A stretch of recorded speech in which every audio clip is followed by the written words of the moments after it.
All right, if you can all hear me, just type in a yes into the chat so I know that I am audible and we are good to go. Just type in a yes if you can hear me. All right, thank you, Priscilla. Stardom, fantastic. All right, so today is more of, I'll call it a storytelling session. All right, so it's, we having conversations around how I transitioned as a data analyst and a data scientist into the tech ecosystem. I'll share my experience with you from when I started, right from the beginning, and then I'm sure you'd learn some valuable lessons along the line. So that's what our session today would be about. We don't have any practical sessions. It's more of a storytelling session. Okay. No, it's good. It's good. All right. So I'm just going to mute everybody so that we don't have such disruptions. But just before we start and we kick off with the session today, I would love to know where you're joining us from. So just type into the chat where you are joining from. If you are joining from London in the UK, joining from Michigan in the US, just type into the chat. Let's know where you are joining us from. Okay. So where are you joining us from? Just type that and then we'll kick off with our session for today. Rivers, Nottingham, Canada, UK, fantastic. Gombe, Nigeria. Falade is joining from Nigeria. Ontario, Precious, absolutely fantastic. Okay, so we're expecting more people to join us along the line, but I'll kick off and then we'll have others join us eventually. Okay, so let's get started. So our session today, our topic, and what we'll be diving into is how I built a successful career as a data analyst and as a data scientist. So for those of you who also intend or you plan to transition, this would be some valuable lessons for you because I have mentored thousands and thousands of people over the last few years. And one of the major issues or the major reasons why people cannot get that first job is because they don't know how to start. They don't know what to do. Information is everywhere and everybody runs helter-skelter trying to learn from different platforms, especially the free platforms. For example, YouTube. Everybody goes on YouTube, but then what exactly do you need to learn? How do you start? And so on and so forth. Where do you stop? When do you start to apply to jobs? Because that's also very important. So I'll talk about all those things and how it also relates to my own journey personally, as somebody who has had a very successful career over the last about a decade into my career. Okay, so let's dive in. Now, for those of you who will be joining us for the first time today, I'll give a brief introduction into myself and of course about us, Tenalytics, and what we do and what we stand for. So Tenalytics is an educational technology company, and the mission for us is to help more Africans and people of the Black community to transition into tech across different areas, from data analytics to data science to data engineering and so on and so forth. However, the way we are doing this is by lowering the entry barrier into the tech ecosystem, by providing you with the best premium training programs across all these areas. And one of the things we pride ourselves on is on bringing you the best of the best, the cream of the crop in the industry.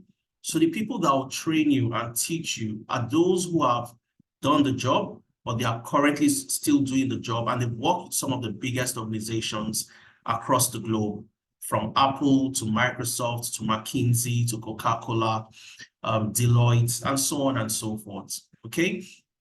So as I go on during my session today, I'll talk about a bit of this and we'll all get to have an amazing time. And what I want you to do is make a note of all the questions you have. So you have that opportunity to ask all the questions that you have that's always been at the back burner. This is the time for you to ask those questions. And a bit about myself. My name is Adaiza Suleiman. I'll be your facilitator for today. All right. I'm the founder of Tenalytics, close to a decade years of experience across different sectors, from educational technology to energy to financial services and also automobile. And I've worked as a data science consultant for companies in the UK and in the US. And I've trained over 8,500 people personally.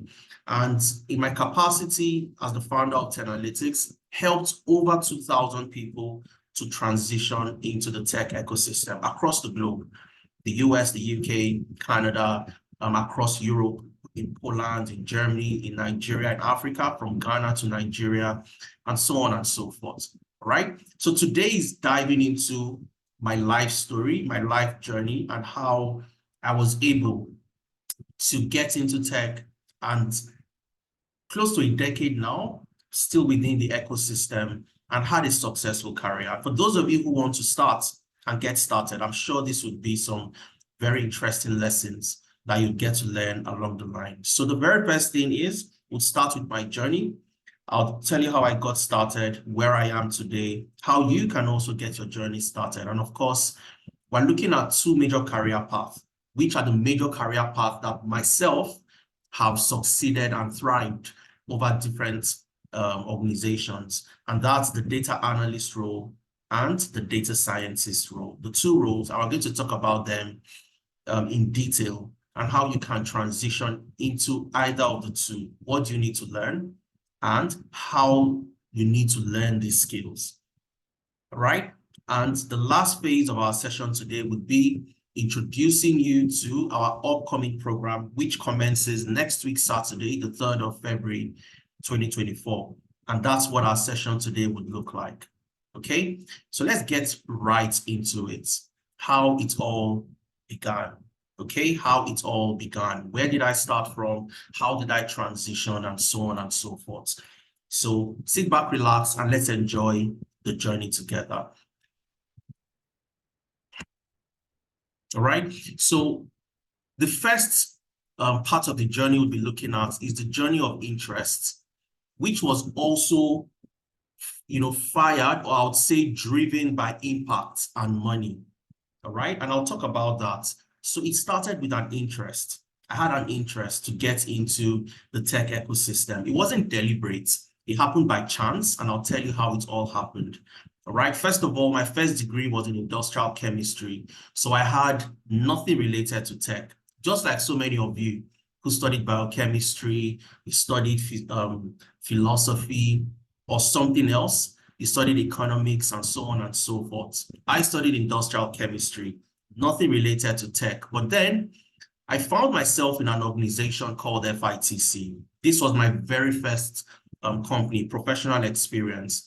I got into FITC as a management consultant, and management consultants simply help companies to achieve their objectives, help companies become more efficient for them to achieve their objectives.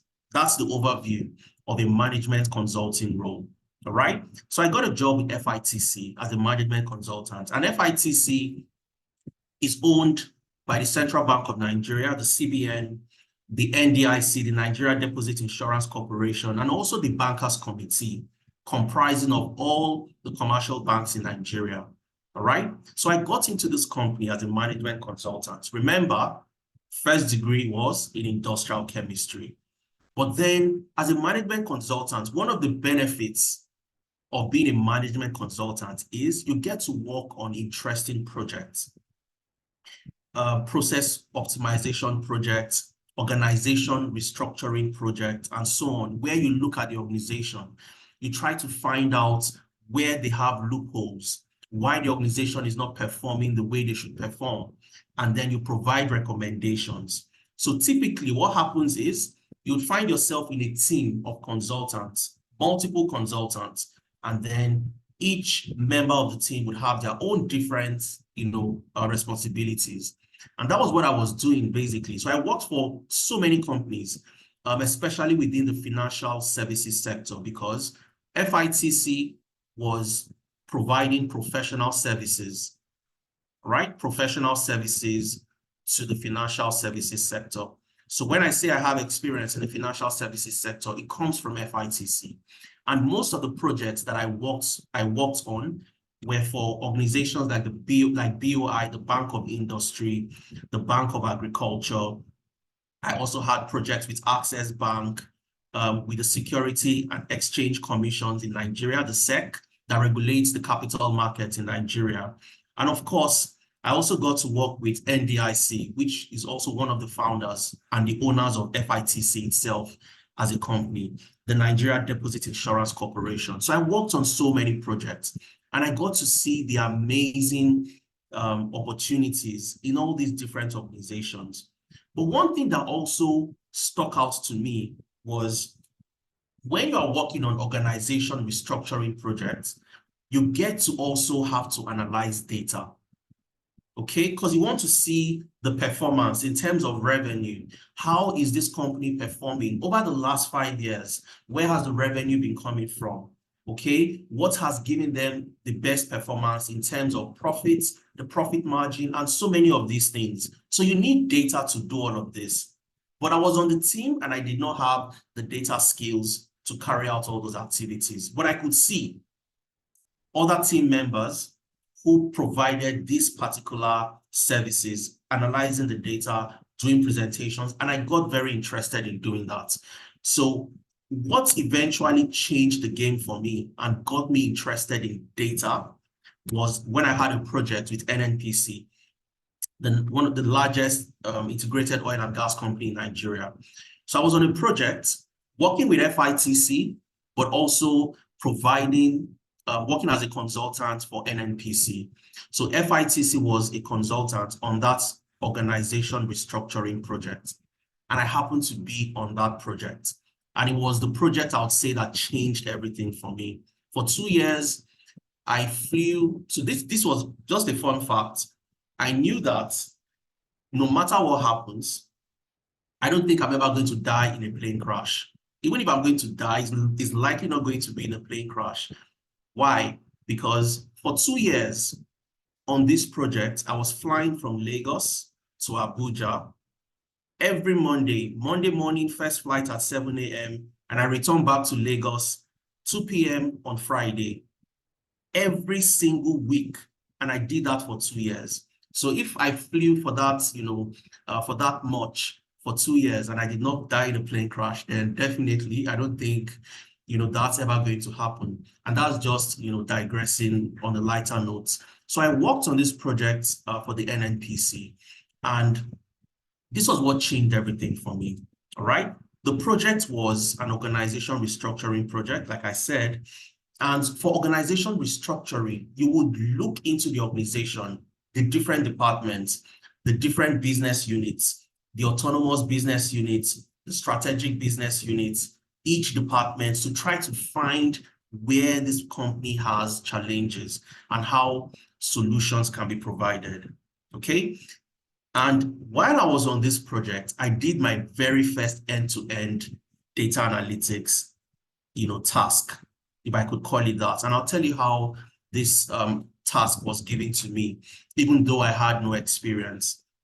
So the way everybody always has, proficiency in Excel. So on your CV, you'd have proficiency in Excel. Okay, proficiency in Excel. And everybody is always excellent. Okay, so it's either you have an excellent or you are very good in the use of Excel. So we attended a particular meeting with one of the COOs of the ABU, all right? And he was a bit concerned about his team, that he's not very sure his team is performing the way they should perform. So he wants some analysis done on their staff records, okay? So I was there with the MD of the company, FITC, during this meeting with the CEO of one of the business units in NNPC. And the MD looked at me and said, Adeza, you said that you are good with Excel, right? You have that on your CV. Because I was very new as a professional. This was my very first job. And I said, yes, reluctantly. And she said I was going to work on this task. All right. So, of course, the AC was on in the office, but I started to sweat because I was very nervous. I knew my Excel skill was still very basic and I wasn't very good. And I have been given this task to carry out. So I went back to the hotel and I didn't sleep that night. Okay, so all the little Excel skills I had, because of course, myself and Efemena, we had been practicing, but nothing really advanced, or I would not even call it intermediate. It was very, very basic. So slowly, steadily, I started working on that particular task. And after 2 days, I had something I could present.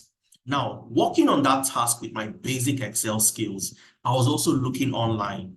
I was trying to look at reports of different organizations to see the way they present their data. So I did a little analysis I could do. I did my presentations. I had it on a PowerPoint document, and then I submitted this particular task. And this was me very new, without any, I would say, formal Excel training. I completed this task and I was super excited about it.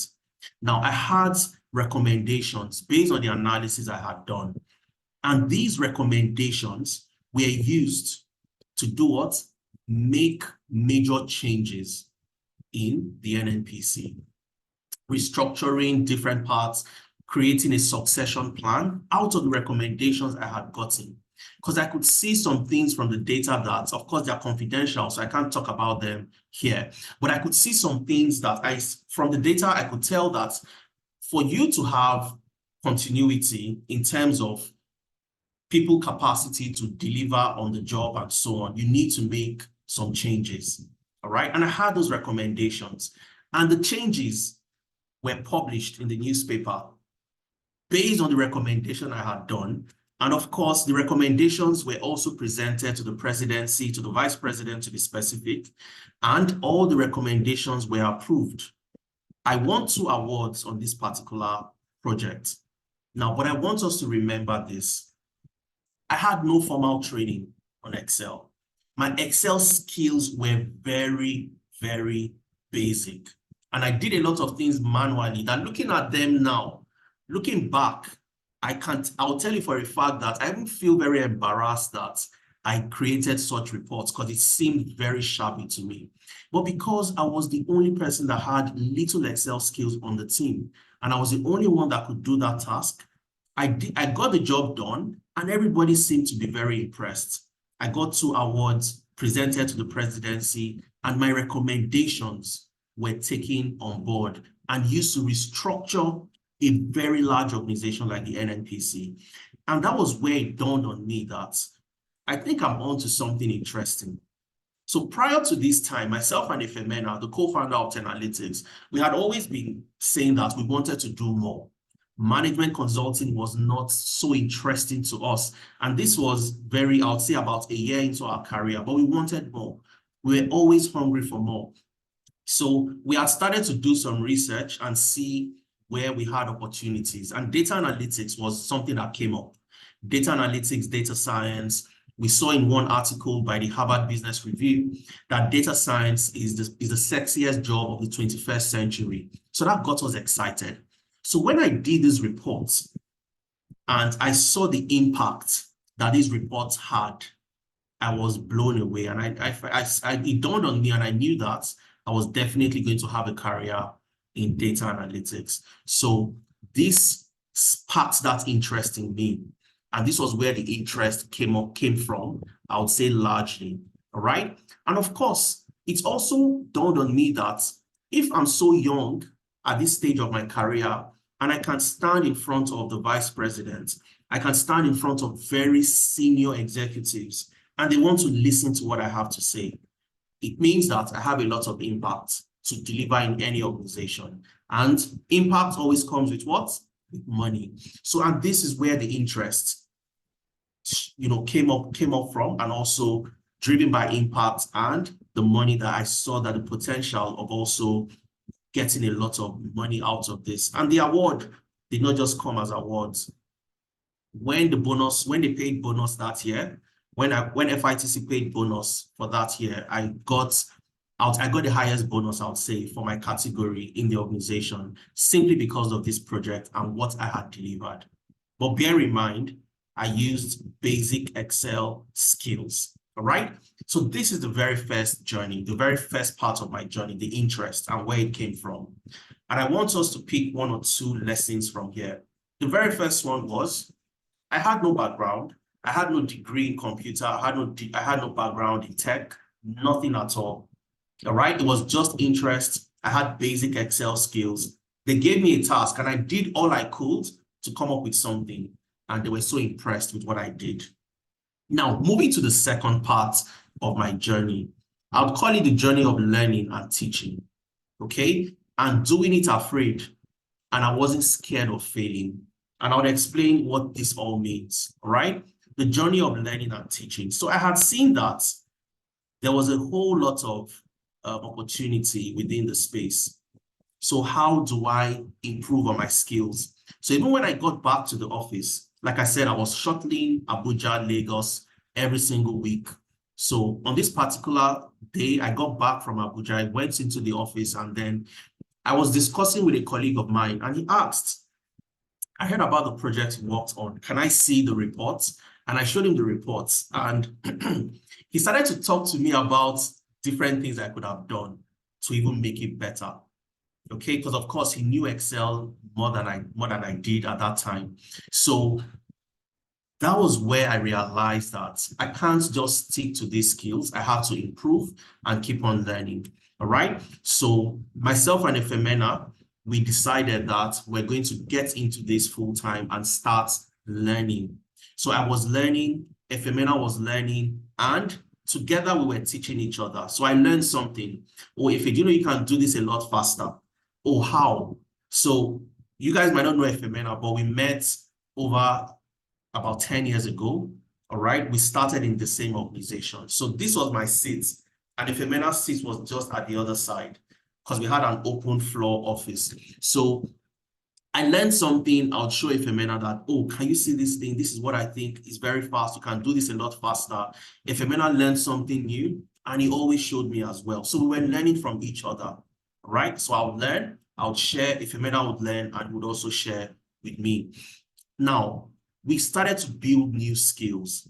My Excel started to get better. From basic, I started to move to intermediate and also advanced. And same with Efemena.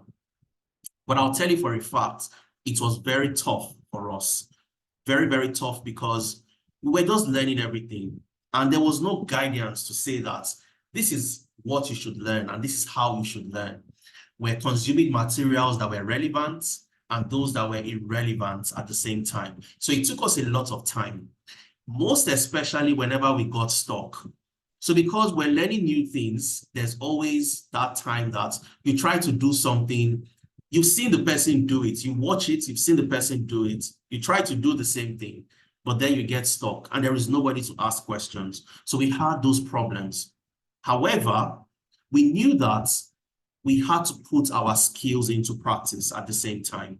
So we requested to be on every project that had some level of data involved. So any project where data would be analyzed, they need somebody who had data skills. We volunteered to be on that project. It was extra work, and it was not work that would add to your appraisal, because you have your appraisal, what you should achieve. So if you take up anything additional, you are doing it on your own. So, but we did that, and it was a whole lot of stretching for us. But we took on so many projects that involved data, and also all the reports in the company at that time had a particular template and a particular format. And because of the skills we had started to build, myself and Efemena, whenever we generated our reports, it was a lot better. The charts on Excel that we built on Excel were a lot better. And our visuals was just very good, better than every other person. So we revamped the templates. And the template the company started to use going forward was designed by myself and Efemena, simply because we had also improved on the skills. So nobody requested or asked us to do this, but we took it upon ourselves to say that the way we can start to improve on our skills beyond learning is also getting experience by practicalizing the skills, putting it into practice, rather than just learning and keeping it to ourselves. So we requested to be on projects, and we also had to revamp the templates, the reporting templates, that we had in the organization at that time. And by doing this, the company was so impressed with us because they could also see that we were improving and they were really, really impressed. Now, FITC also has a training department. For those of you that know FITC, if you're in the banking industry, you will definitely know FITC. So FITC had a training department that trained the bankers, trained people in the capital market, the insurance industry. So across the financial services sector, FITC provided training to them. Now, for the training that involves Excel, Microsoft Excel, I requested to be listed as a facilitator. Okay, Ifemena also requested to be listed as a facilitator. And who is a facilitator? You go into class and you teach people how to use specific tools. So we said we wanted to be put on different training as facilitators. And of course, there was pushback that, hey, you guys are just young, what do you know, and so on. But we had somebody that stood for us and say that these guys are actually good. Let's give them a chance and let's see what they can do.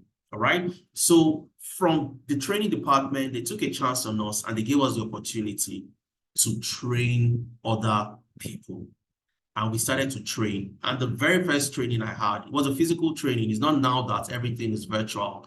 It was physical. I had so many experienced people from ICANN, from KPMG, from different other organizations, senior managers, and they were learning from me, even though I was very new in my career. I was, very young in my career at that particular time, but they were willing to listen to me and learn from me because I had the skill in Excel that they did not have. All right. So we delivered exceptional training for every training we had, myself and Ifemena involved in, and it was absolutely phenomenal. Now we became the go-to people for anything analytics, for anything data. They would call Adeza, they would call Ifemena in the organization. Okay. So we, broke out of our shell and we took up more responsibilities, even though it was difficult. We took up more projects. We revamped different things in the organization. And it was after that, we started to learn Power BI and SQL. So all this time I've been talking about, the only skill we had was only on Excel. Only Excel. Everything we were doing was only on Excel. All the analysis was done using Excel. But afterwards, we started to learn Power BI and we also learned SQL, structured query language, right? So we did this, and this was where we knew that if we had requested for this opportunity and they gave it to us and we tried and we failed, that would have been a disaster. So we did it afraid. We were scared. My very first training, I was nervous, but again, I knew I had the skill, I knew I could deliver, and I did it afraid. Okay, so I did it afraid. I taught other people. And when you teach people something, it sticks a lot faster. And you don't forget those things you teach people. So that's the second part of my journey. Now, the third part, I'll call it the journey of growth. All right. So I had done all these things. I became a superstar in my current organization. Same with Ifemena. We're working in that same organization. And it was at that time Ifemena decided to travel out of the country. So Ifemena left Nigeria, traveled out to Ireland. I was still in Nigeria at that point in time. And I needed to improve on my skills. I wanted something bigger and something more. Okay, rather than working on just projects in that organization, I wanted a role where every single day I'll be looking at data, solving data-related problems. So I started to apply to jobs. I wanted to grow beyond where I was at that time. So I started to apply to jobs. Okay, most of all the jobs I applied to, I never met the requirements. Okay, and I'm telling you this for a fact. I never met the requirement. So it was either they wanted somebody with 10 years experience. At that time, I had about 4 to 5 years experience, or they wanted somebody that had Python, that had MongoDB, that had this and that. And I didn't have those skills, but I kept on applying irrespective. Okay. And like I said, all the roles were above my skill level. But I was confident in the skills I had. I had Excel, Power BI, and SQL, and I was confident in those skills. So I go ahead and apply. I got a lot of rejections, so many rejections. But then again, the opportunities started to come. So the job I eventually got, they wanted 5 years experience. I had only 4 years.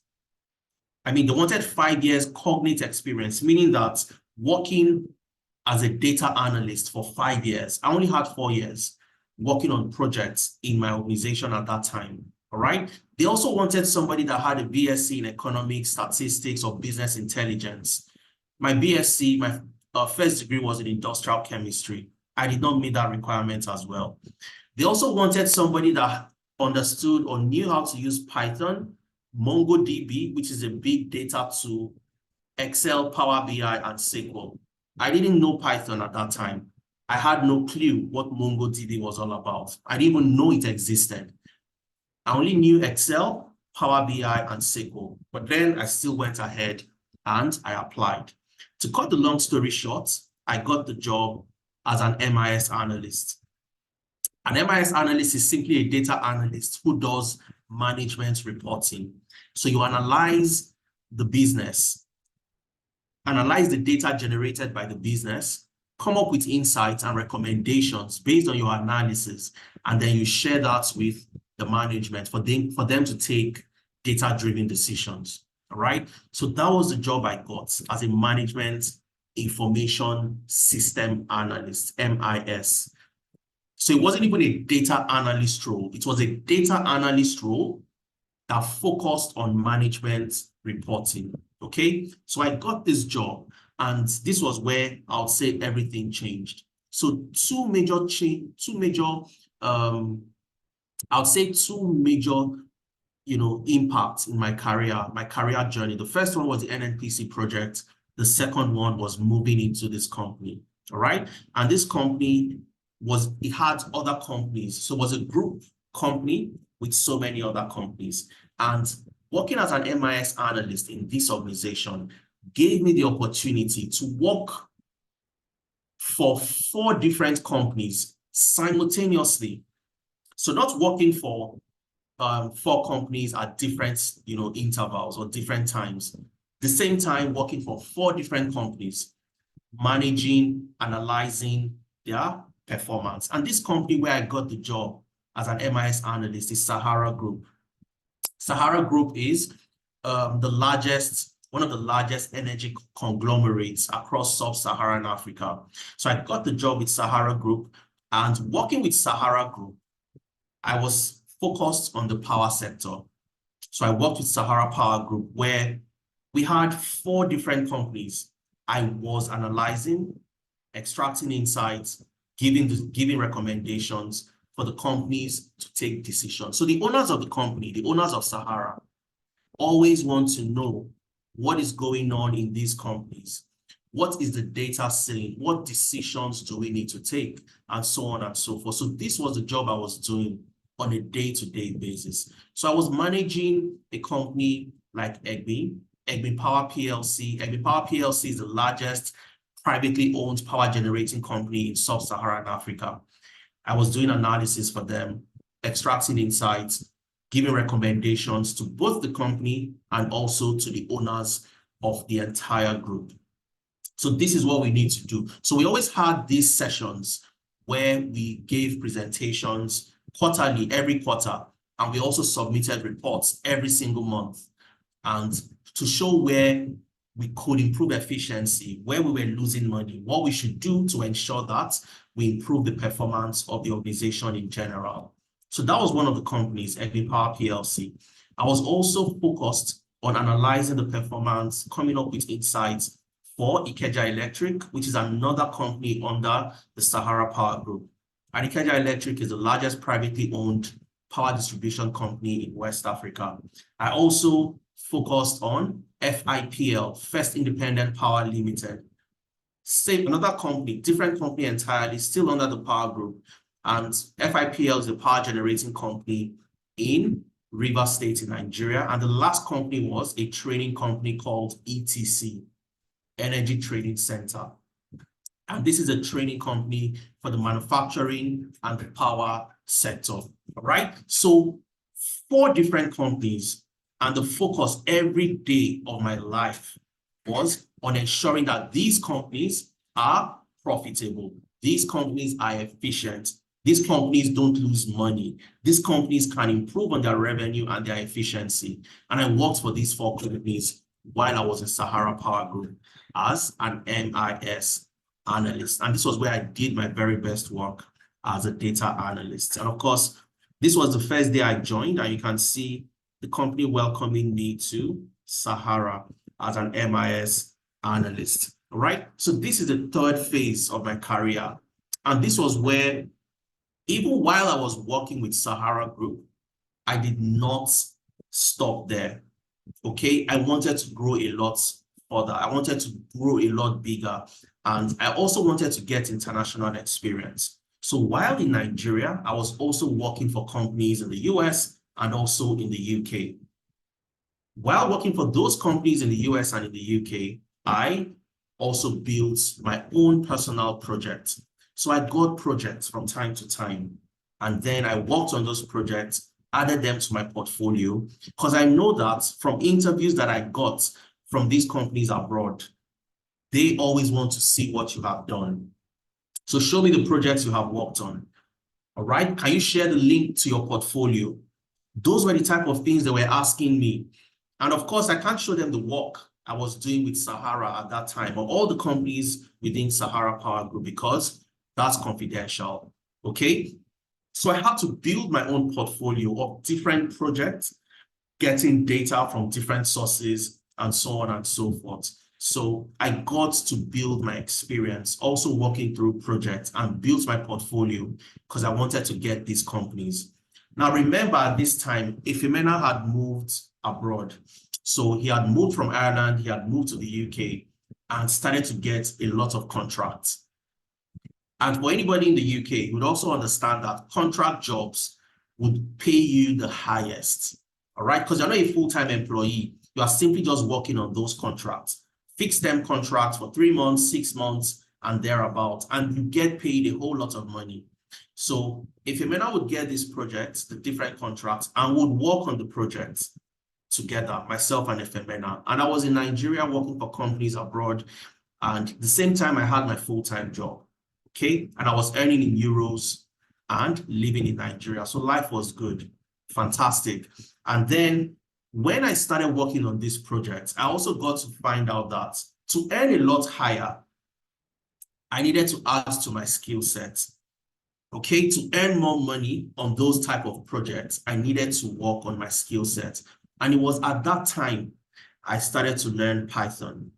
And this was 5 years down the line after my very first foray into data analytics. 5 years after, I started to learn Python.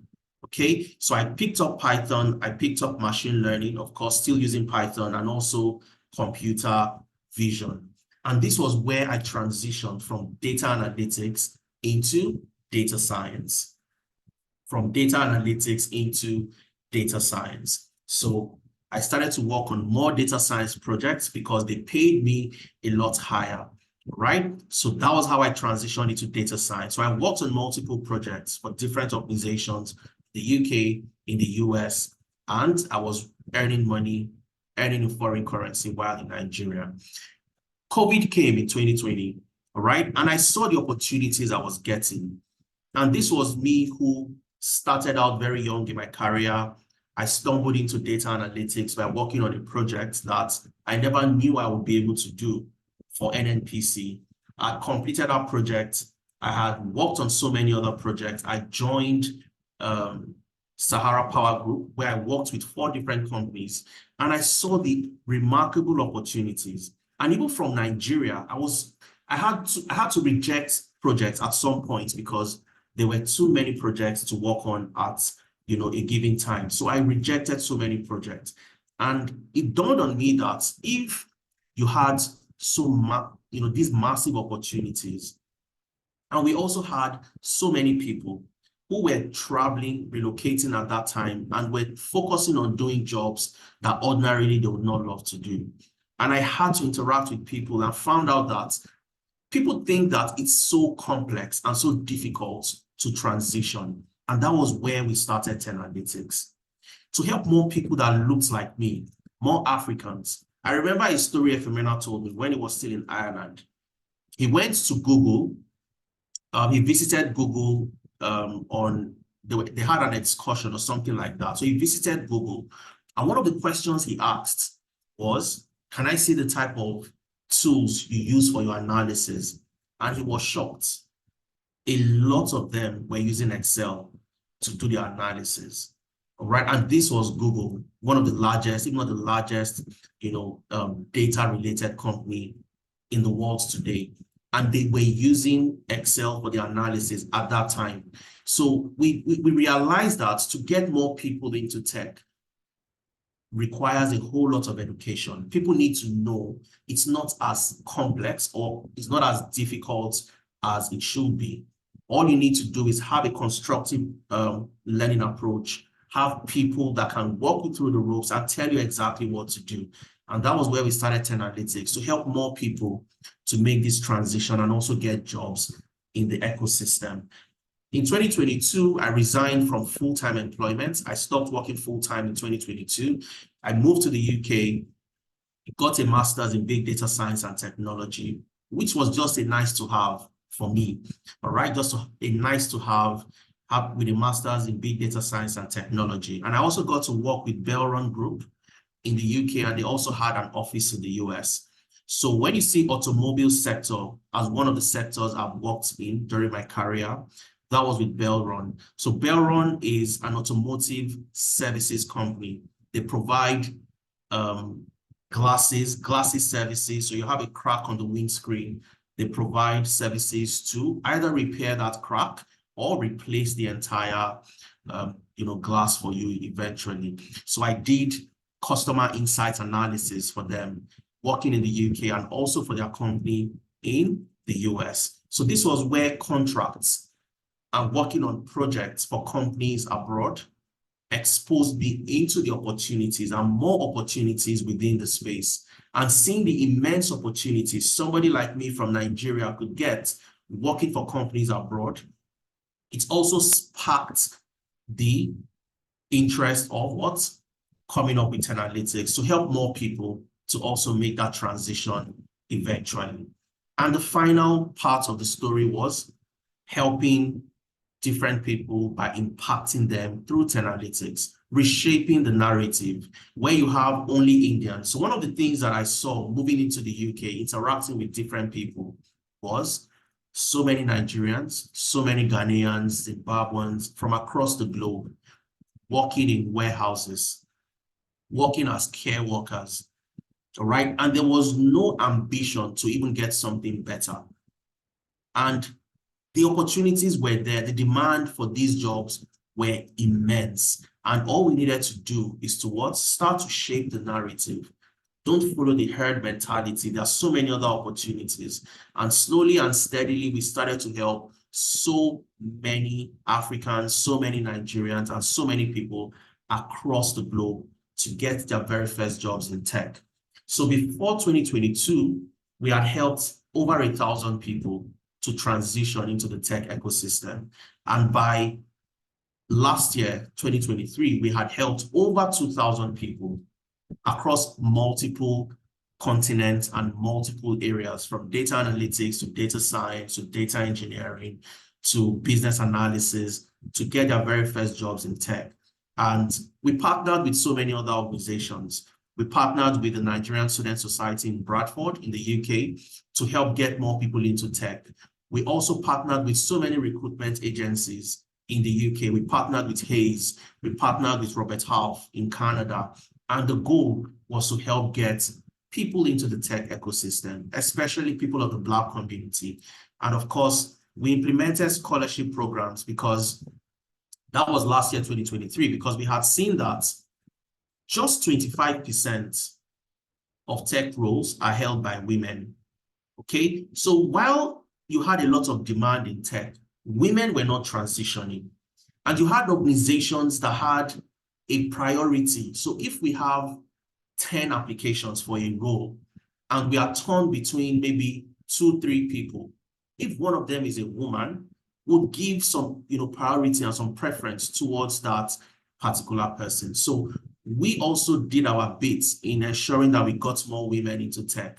And one of the ways we did that was providing scholarship to help over 300 women learn the skill to get into the tech ecosystem. And of course, it recorded amazing results. We had at least 10 people that got jobs from this particular scholarship, not in Nigeria, outside Nigeria, most especially in the UK. And I'll show you two of them, two ladies who came in with the scholarship. They completed their program with us and they eventually transitioned and they work with the NHS today. One as a business analyst, the other one as a data analyst. We also implemented so many hackathons to foster competitive, healthy competition across different areas. So if you have learned to become a data analyst or a data engineer or a business analyst, these hackathons would help you compare your skills across different other regions and people in those regions. And of course, like I mentioned, we partnered with recruitment agencies, and this is the partnership with the NSS, the Nigerian Student Society. And this is me with the president of the NSS in Bradford in the UK. And this was on Independence Day, 1st of October last year, 2023. So this is the president of the NSS, and this was where we partnered, myself and Femena, partnering to help more Africans. And this is the article showing how we helped over 300 people, 300 women, to be specific, to get scholarship and also make the transition into tech. And the hackathons and all the amazing article that talks about all the things that we have done within the space. All right. So looking at where it started, it started from the interest in transitioning into tech, moving from there into learning and building on our skills, and eventually trying to grow and not settling for less, applying to those jobs, even though I did not meet the requirements. And eventually I got a job and I did fantastic on the job. And from there, Tenalytics was born to help more people. Because if these opportunities exist, why should Africans focus on the menial jobs when they go abroad? Why not compete for the best jobs available? All right. And that was how Tenalytics came to be. And we've helped within the last we're in our fourth year now, in 2024, we've helped over 2,000 people to also transition. And that's the success for us. And this brings me to the end of my story. Okay. And we'll just take some lessons. And before we move into the career path we'll be talking about today, the data analytics career path and the data science career path. The first lesson you learn from Adeza, from my journey, is number one, I never chased, up till today, I don't have a certificate in data analytics or data science. And we keep on telling people this. Same with Femena and so many other people that have transitioned within Tenalytics. People focus on the wrong things.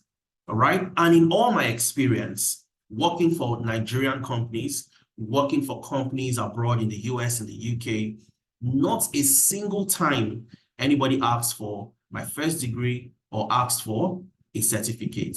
It was always about the skills. What can you do? Can you show me your portfolio? Can you show me something you've done in Power BI? All right. Send the link to your portfolio so I can see your work. Nobody ever asked, do you have a master's? Do you have a bachelor's in this? Do you have this? Do you have that? So one lesson I want you to learn from my story is I have 0 certifications, 0, none whatsoever. Same with Femena, 0. All right, so that's number one. Number two, I never waited for opportunities. I've interacted with so many people. Now, they go through a training program and they don't start to apply to jobs. They don't put the things they've learned into practice. I've seen it happen so many times. I never waited for any opportunity to fall on my lap. I chased every opportunity wherever it existed. All right, starting with the organization I worked in. I didn't wait for anybody to put me in a data department. I looked for those projects myself within the organization, and I volunteered to be on those projects. Same with Femena, we did it together. All right. So we worked on projects, we volunteered so that when we get to interview, I can tell you that I have done it before. And I'm not going to tell you based on something I have learned or a video I have watched. I've actually put the skills into practice and I've been able to use Excel to solve this problem or use Power BI to solve this problem. So that's lesson number 2. All right. Building your projects and your experience by working on projects.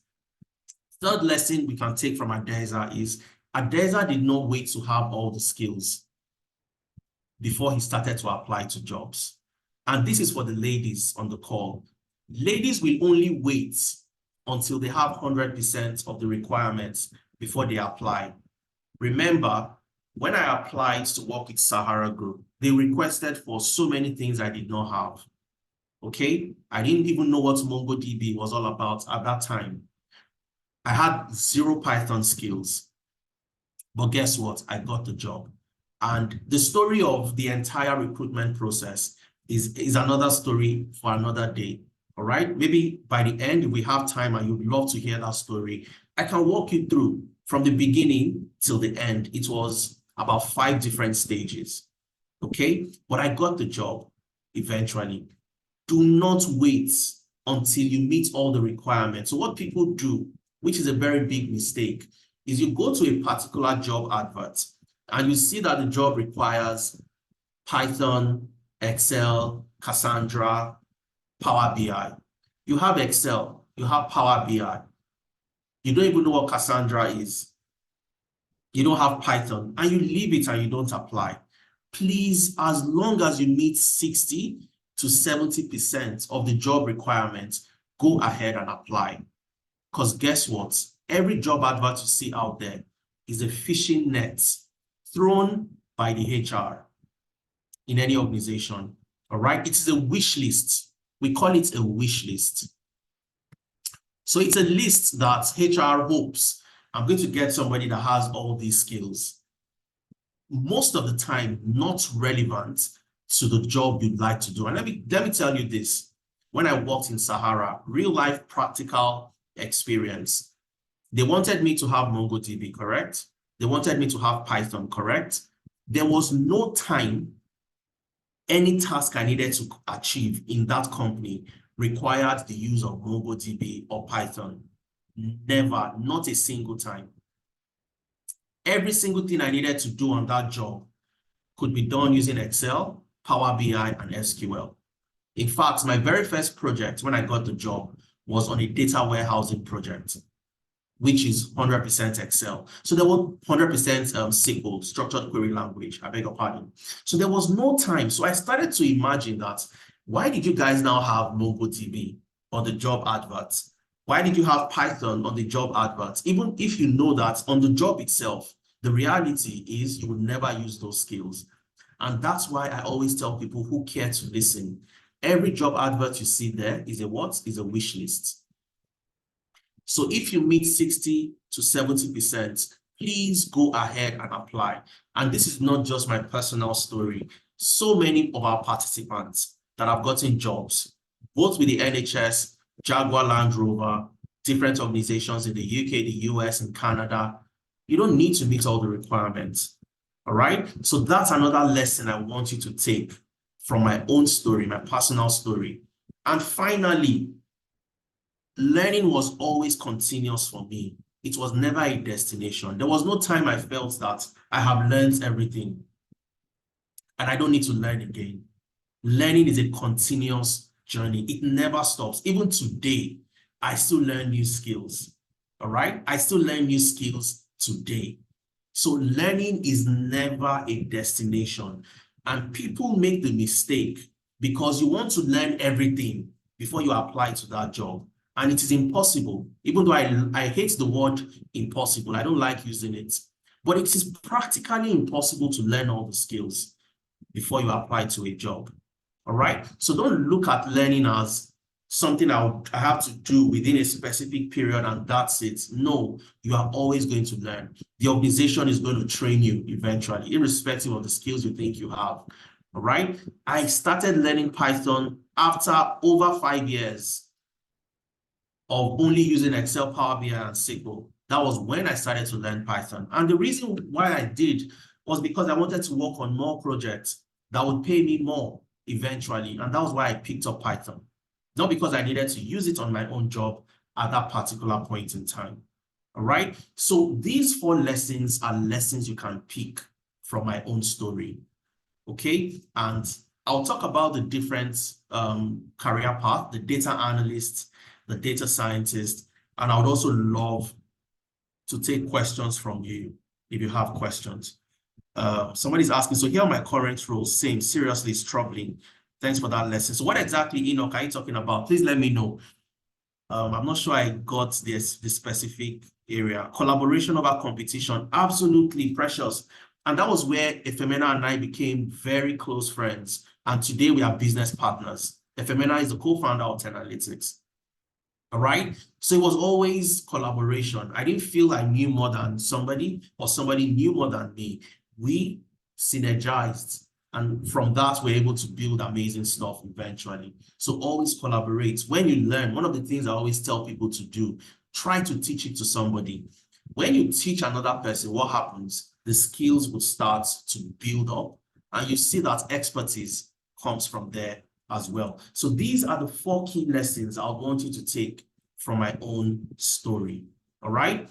And with that, would move into the 2 career paths for today. I've worked as a data analyst and I've worked as a data scientist. And I'll be showing you how you can also get into data analytics or data science the fastest and the best way possible.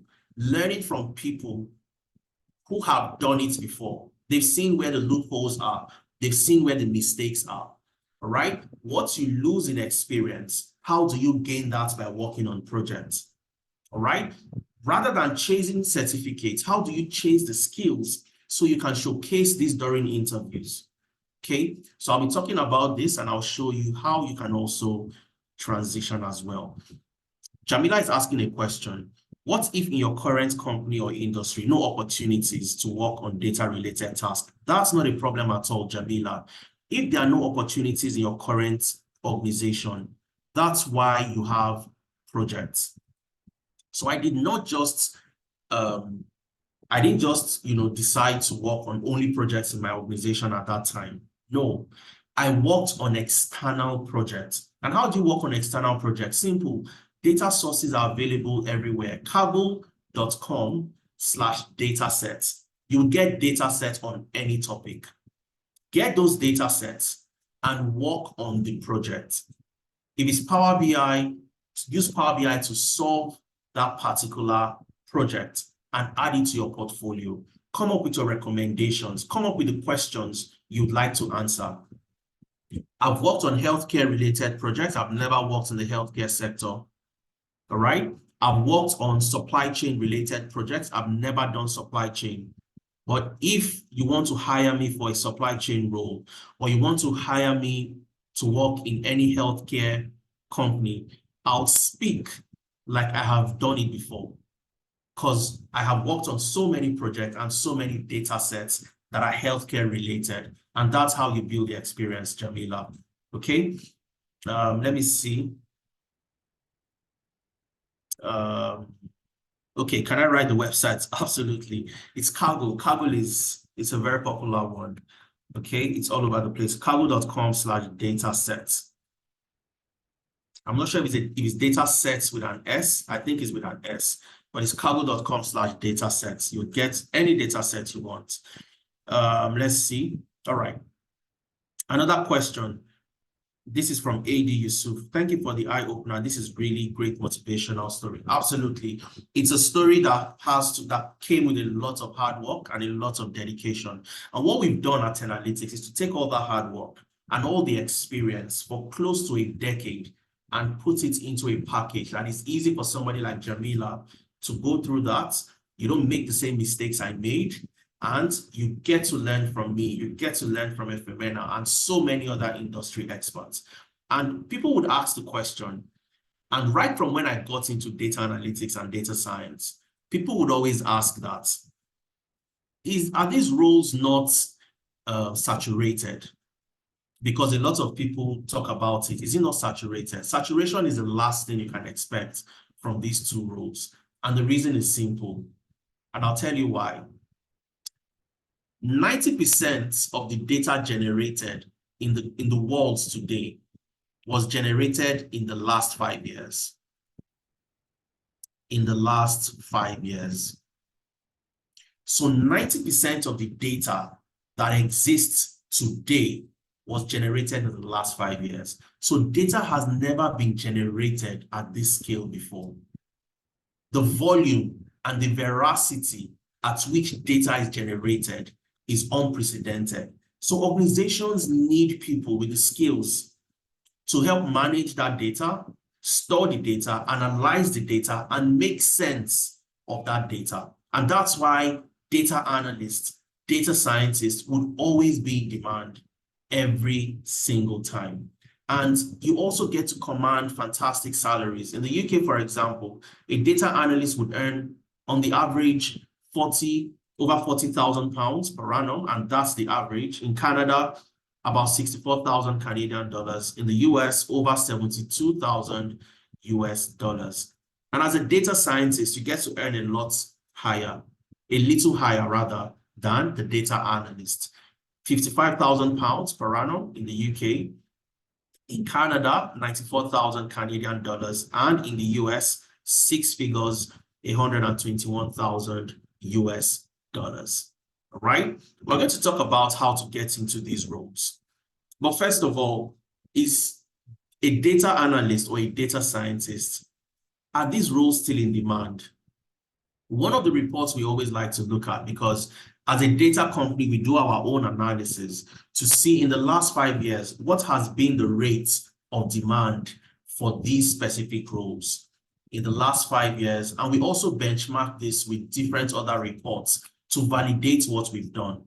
Okay, and one of the reports we use is the World Economic Forum report. I talk about these reports every single time I have a masterclass because of its importance in you making a decision on the career path you'd like to take. So at the left-hand side, you have the growing jobs that will grow in demand. And at the right-hand side, you have jobs that will decline in demand. So if I want to move into a new career path, I need to be sure that this career path will grow and not decline.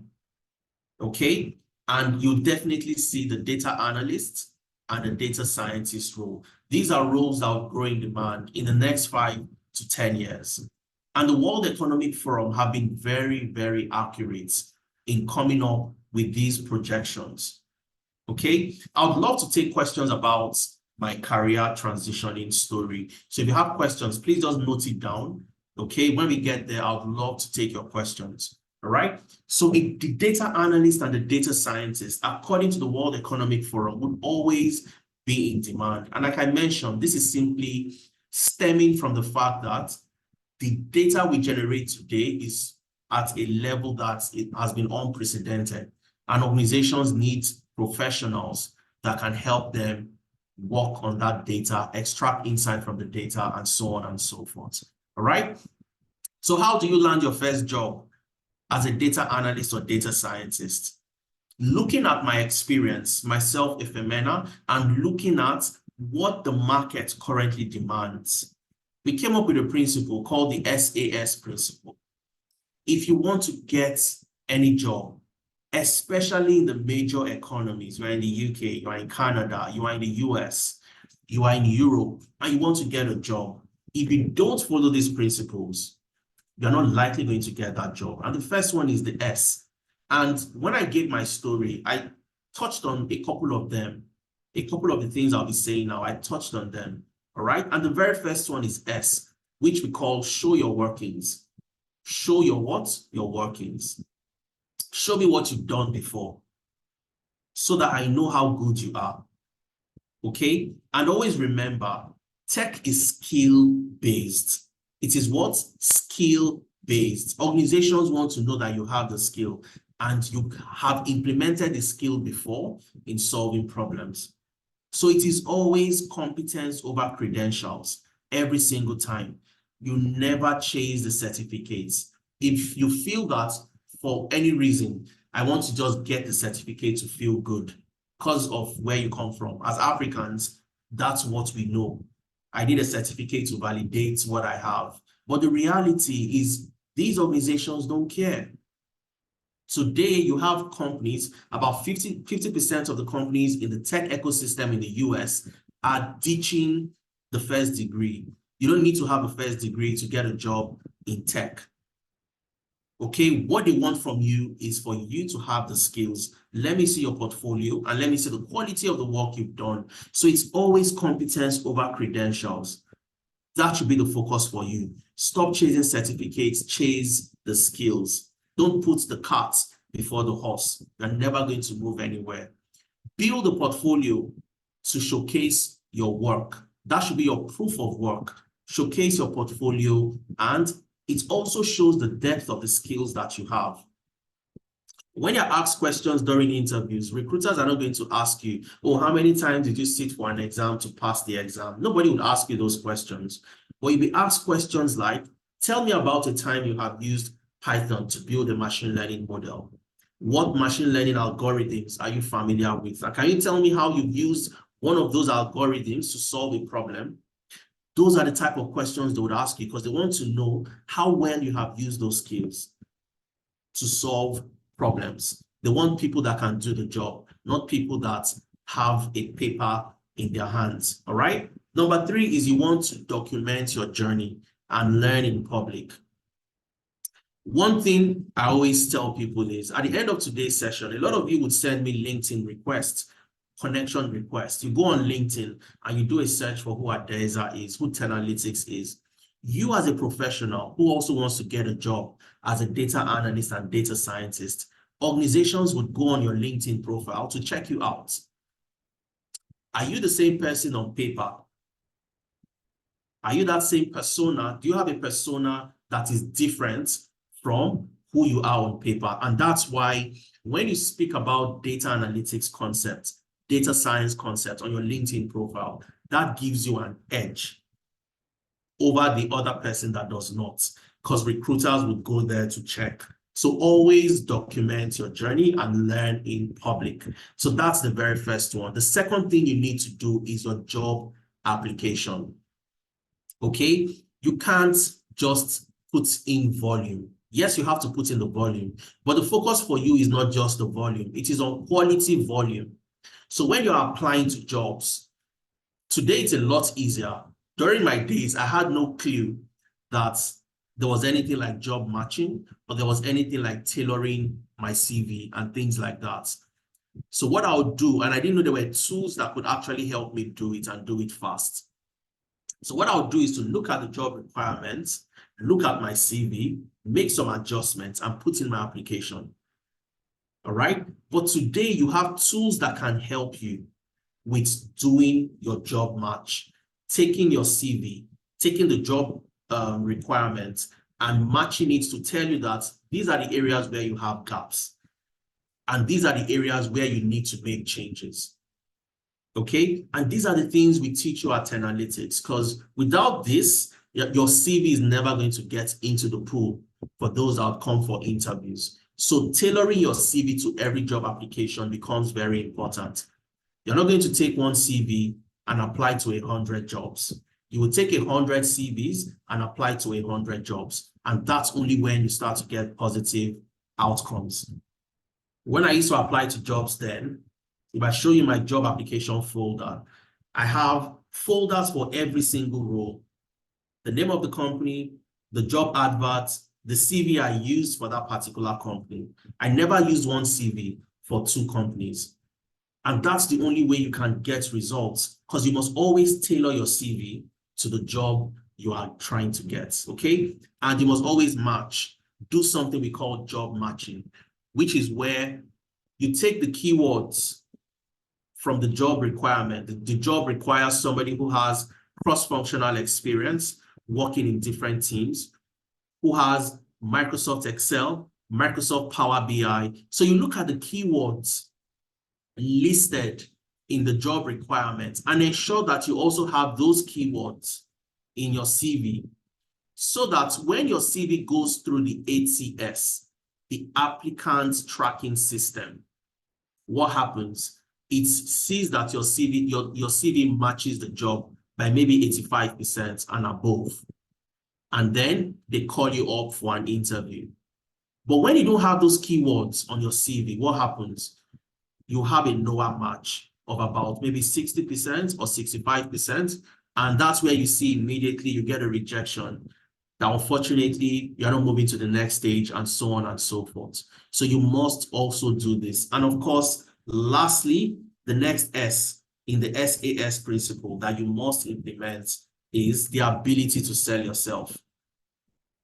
The ability to sell yourself. I'll tell you a very quick story. When I was interviewing for the job at Sahara Group, during the third stage, where I met with the hiring manager, the HR, and one other person from within the company. And they asked me a question, simple question, tell me what you know about Sahara. When I started to speak, I talked about things that they did not even know. Where Sahara has operations. Sahara has operations in Singapore, has operations in London. I talked about all those things. And one of them on the panel asked me that, are you sure? And I said, I'm absolutely sure. And the other lady, the HR lady, was telling him that he's correct. So don't embarrass yourself by asking him that, are you sure? And why was that so? It was the preparation. I had prepared for that interview. I had studied, I had read, I had researched. So interviews are opportunities for you to what? Sell yourself. You can't go into an interview without knowing what to say, knowing how to answer questions.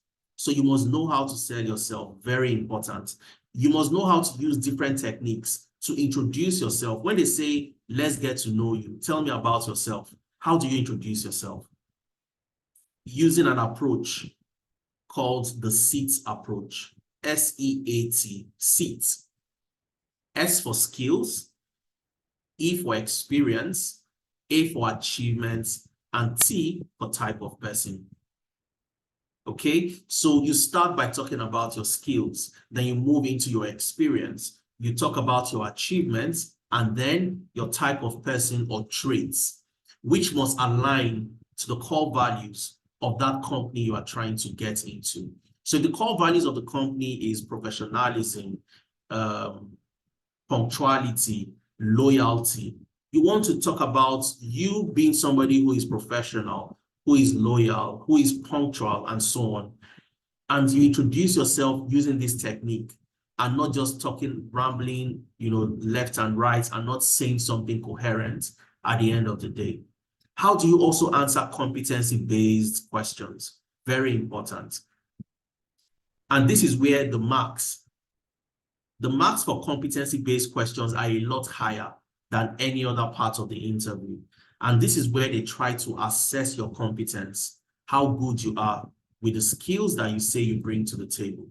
So they ask you questions about your competence. How you also respond matters a whole lot. All right. And we use an approach called the STAR approach or the STAR technique to answering questions. S for situation, T for task, A for actions. What actions did you take? And R for results. When you took those actions, what were the results? So you have to know that there are techniques and there are frameworks for you to use to answer questions during interviews. If you don't have this and all you have is just the fact that you are good, trust me, you're not going to get the job. One interview, when I was interviewing for a project, to be on a project for one of the companies I worked with in the US while I was still in Nigeria, they asked me a question on telling them about a time I had used Power BI to solve a problem. Okay, I talked about a project I had worked on in the company I was working with at that time. And then I also mentioned that I taught my team members. I created something called a KSS, a knowledge sharing session where I taught my team members how to use Power BI and how to use SQL, because I had team members that couldn't use those tools at that particular point in time. And that was the game changer for them to giving me that job, because they knew that if you have the capacity to teach other people, then you definitely have the skills. Okay, so sometimes knowing the right things to say during interviews also matter a lot. And there's something we call the reverse interview, which is where you also get to ask the interviewers question. So this is interviewing the interviewers. And for a lot of people, they ask you question that, do you have any questions for us? You happily say, no, I don't have a question. That's a red flag. I've been on the hiring panel. I've also been at the other side as an interviewee. And I can tell you for a fact, being on the panel, you ask a question, do you have any questions for us? And you say no, it is a negative on your scores. You should have a question. You must have a question. And that's called the reverse interview. And these are the things that we teach you how to do when interviewing for jobs. All right? And this is the SAS principle that you must deploy when trying to get a job. If you're ever going to land a job as a data analyst or a data scientist. All right? Now, of course, there are amazing success stories. I talked about the fact that Analytics have helped so many people across different regions to land jobs in the tech ecosystem. And you have so many of them, right? So what I've done is to leave a couple of the testimonials. You will receive the slides, so you have the opportunity to listen to these amazing people. For example, you have somebody like Toyin. Toyin got a job with the NHS, full visa sponsorship in the UK, as a benefits analyst after completing the data analytics program. You have Oluwatosin, who got a job as a fraud analyst, also in the UK, after completing the data analytics program. You have Olugbemi, who got a job as a business data analyst, working with the Law Depot in Canada, and also currently just got a job as a solutions analyst in the insurance industry, working in Canada as a solutions analyst. You have Benga, who got a job as a business data analyst in Poland after completing our data analytics program. You have Shade, who had never done anything in tech before, getting a job as a data scientist in the UK. You have Zainab, who recently got a job as a data manager after completing our data analytics program.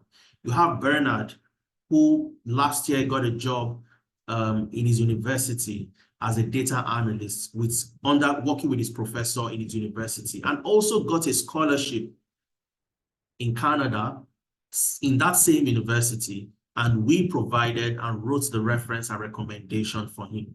You have somebody like Ikmat, who was at home for 2 years. She was a stay-at-home mom, was not working, but eventually decided to get back into the job market.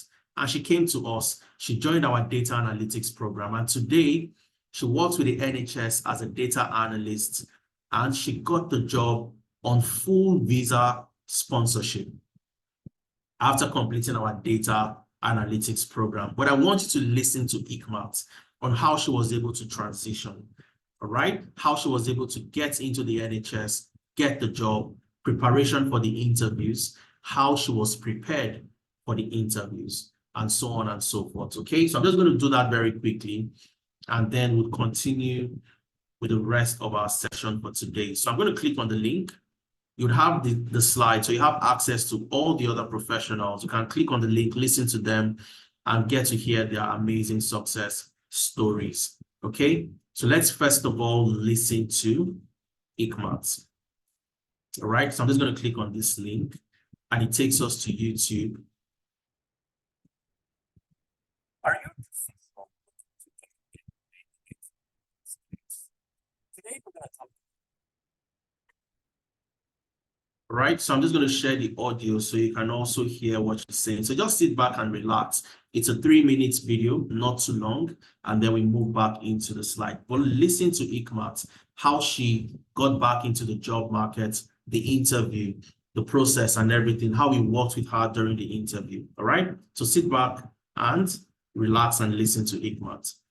Hi everyone, my name is Ikmat, and I was with the March cohort in Analytics, and joining Analytics has been the best decision so far. For me, someone coming from a background of full housewife, because I had to stay back home to look after my child for 4 years, and then wanting to break into something new, wanting to go back into the workforce, wanting to place myself in the society for better job opportunities. So it was a lot. And then I'm glad that Analytics came along, and then they presented me with so many opportunities right in front of me, better opportunities. And then I'm glad I took it. And then also the advice of do not sell yourself short, that Effie is always saying, it is very, very valid, because place yourself right, don't sell yourself short. It's a very, very, very valid advice. In Analytics, they will hold your hands like a child, through the modules. You have the opportunity to go back and study. You have the opportunity to go back and practice. You have the opportunity to ask questions. You have people you can always go back to, even outside of class hours. It's the most amazing experience so far, really. And then another thing is the interview prep, guys. That is another very important thing. I did my interview prep with Mr. Mohammed, and it is the best decision ever, because he was like, he saw into the future. He knew what was going to be asked. And I'm glad that I wrote down all the things he mentioned. I went back to practice, and then when it was time for the interview, it was like everything he mentioned, they kept on. And then when I was answering those questions, I was so confident, because I already practiced. I did an Excel test, I did a maths test, and then they were really impressed. And another thing is, guys, it may not come as fast as you expect. Definitely you are going to get some no's, and then you may begin to think you're not good enough. You are good enough, yes. The no's will come, but always take it as a basis for learning and development, because after every interview where I got a no, I always make sure I get a personal feedback. So I work on those feedbacks for my next interviews. And yes, it worked. It really worked for me, because I got my first job 3 months into the program, my first job. But I couldn't take up the job because I was a student, and I was only eligible to work 20 hours. So I couldn't take up the job. 3 months later, I got 2 jobs with full visa sponsorship. And guys, all the other no's before the 2 jobs prepared me for the yeses I got. So yes, the no's will come, but do not give up, because you always have Analytics to go back to. They are the best, and the best thing that's ever happened to me. And then yes, and they are the most affordable. The most affordable one I've come across so far. And that's a very good advantage. So yes, Analytics for the win. Right, so that's Ikmat, and that's Ikmat's story. She had an interview prep with Mohammed. Mohammed is one of the facilitators for the data analytics program. Mohammed has worked with Alfa Romeo in the US, one of the largest luxury car manufacturers in the US. I talked about the scholarships we gave last year to 300 women. Ikmat was one of them. She was a recipient of the scholarship.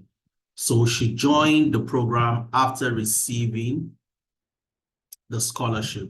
And you can imagine, from getting the scholarship to join the program, it was a 50% scholarship, not a full scholarship. So 50% scholarship, just to encourage more women to get into tech. And today, Ikmat is an ambassador for Analytics, working with the NHS. So I can go into the NHS today, and we have tons and tons of Analytics participants who have gotten jobs with that organization. So that's Ikmat's story. You have Sunday, who works as a regulatory data analyst after completing our data science program. You have Nathaniel, who works as a data scientist in Spain, in Barcelona, with one of the largest private research pharmaceutical firms. You have Biola, who also got a job with one of the largest financial services company in the UK after completing our data analytics program. You have Patience, who also got a job as a data analyst, and so many of them. All right, you have them even at the bottom of the slide. So please feel free to listen to their story, and you'll learn 1 or 2 things from them as well. All right, so how do you get into the data analytics or the data science career path? Let's get into it. What do you need to learn? As a data analyst, what do you do? Okay. As a data analyst, your focus, your objective is on helping the company answer two key questions. All right. And the first question you help the company answer is what? What happened? Okay. So every organization wants to know what happened in the past. What happened in the past? How much did we make last year? So if we are to look at last year, for example, and let's take Analytics, and you want to see the performance from January, February, March, April, May, and June. You want to see the number of participants Analytics trained. And let's say in January, we trained 2,000. In February, we trained 2,005. Okay, 2K5. In March, we trained 1,000, 1K. April, we trained 1,005. May, 3,000. June, 5,000. This was what happened in 2023. A data analyst would take the data, use different analytic tools like Excel, Power BI, SQL, Tableau, as the case might be, and come up with a visual or a dashboard that shows what happened. That's the very first thing a data analyst would do. Now, the second question the data analyst must also answer is, why did we have this increase in the number of participants? And why do we have this decline in the month of March? You want to know why something happened, because the only way you can ask why something happened is you must have seen what happened already. So you create your visuals, analyzing and describing the data that you have. And after you have done that, you start to ask the question, why did it happen? And these are the two key questions the data analyst would answer. And what happened is called descriptive analytics. And answering the question why it happened means you have to dive in a little bit deeper into the data. You need to ask questions and try to find trends and patterns. Were there events that happened at that specific period that led to the increase or the decline? Did you run promotions and so on and so forth that led to increase or decline? So you're answering those questions by answering why it happened, focusing on what? The data that you have. So these are the two questions that the data analyst would answer: descriptive analytics and diagnostic analytics. What happened and why did it happen? Not why did it happen, why did it happen? Okay, so these are the two questions you must answer as a data analyst. And for you to answer these questions, you must have specific set of skills. And the very first set of skill you must have is problem solving.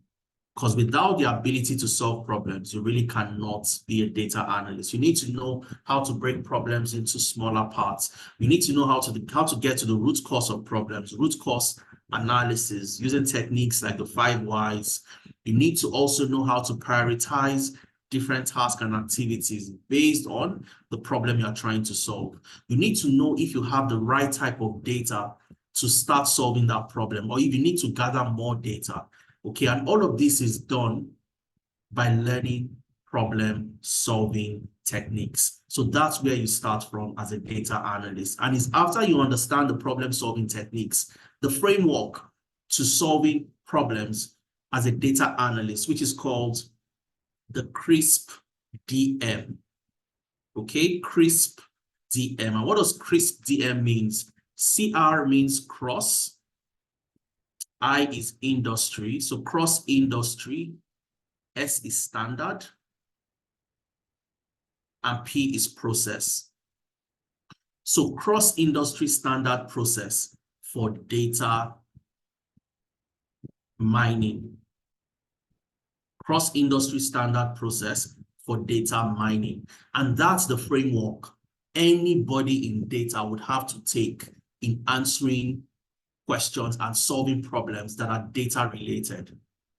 The first cycle is you want to understand the problem, understand the business understanding. For you to solve any problem, you must understand that specific business, okay? We're not going to get into that, but problem solving is critical for anybody who wants to become a data analyst. Then you move into Excel. From my own journey, you saw that I started with Excel, and I used Excel to do pretty much all the things I needed to do. And that's still what obtains today. I'll share the story of somebody who got a job as a business intelligence officer, also with the NHS, fresh out of the university. He had never worked before, and he got that job. His assessment was 100% Excel. He was not asked any questions on Power BI, any questions on SQL. It was 100% Excel. Excel is still that fantastic tool that gives you the entry into data analytics. It gives you that background and so on. And then you have to learn SQL, structured query language, which is a language to interact with databases. Organizations would have their data in a database. The very first project I worked on when I joined Sahara Group was a data warehousing project. So we're building a data warehouse to store all the data from across the different companies.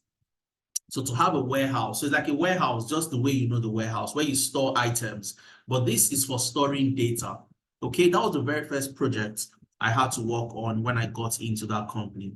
And for you to do that, it all comes with your understanding of SQL, structured query language, because that's where organizations would have their data. So you need to know how to interact, to speak the language of the database, which is called structured query language. And of course, you must learn Power BI. Power BI is that tool for business intelligence, for you to build amazing data visualizations that you can share and speak about, to give recommendations and to show what is going on in that company. What we use for our reporting when I worked as a management information system analyst was largely done using Power BI. So you connect your Power BI to the database. The database has all the data, and your reports are updated once this database is updated. So as long as data is flowing into the database, your report is always updated. So you create a schedule whereby automatically the reports from Power BI gets published and sent to the directors, the owners of the company. So from their mobile, they install Power BI on their mobile, and they can pick up their mobile and check the dashboard and see what is going on in that company, and they can start to ask questions and so on and so forth. So you do that using Power BI, and then you learn Tableau. So Tableau would pretty much do what Power BI would do. The only difference is that organizations have preferences. Some would prefer Tableau, some would prefer Power BI, but having the two gives you the opportunity to apply to so many jobs. All right, so you also get to learn Tableau. Data storytelling, which is where you tell a story from the analysis you have done.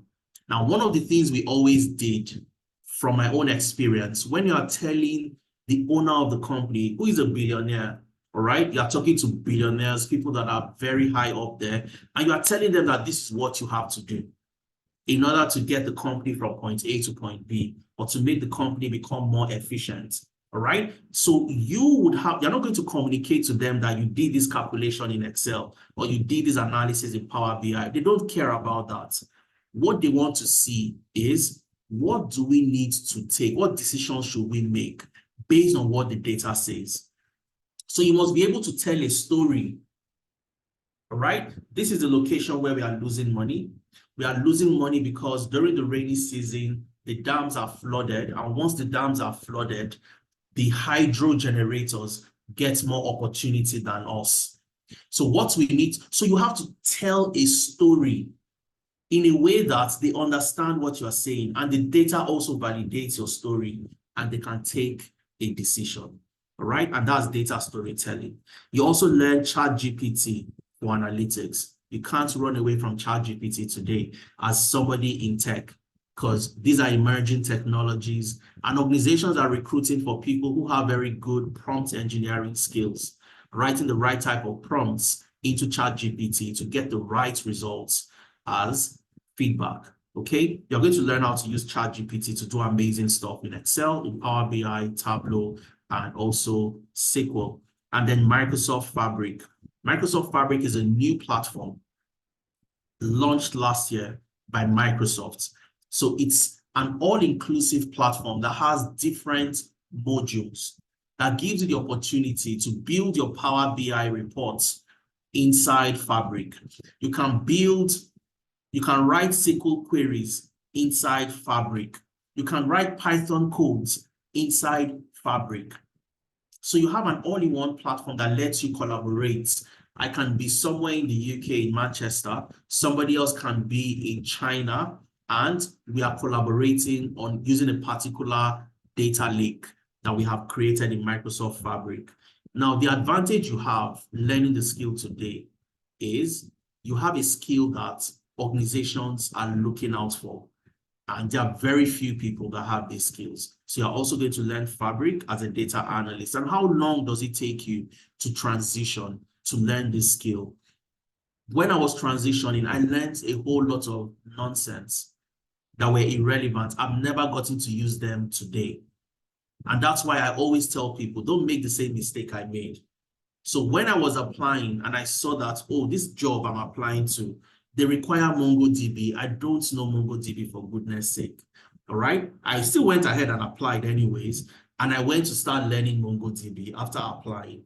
But guess what? I have never gotten to use MongoDB for one day,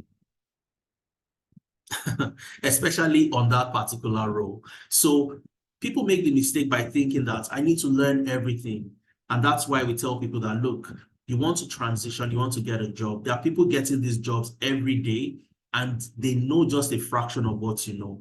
So how long does it take you to get into this space, learning the skills? 4 months.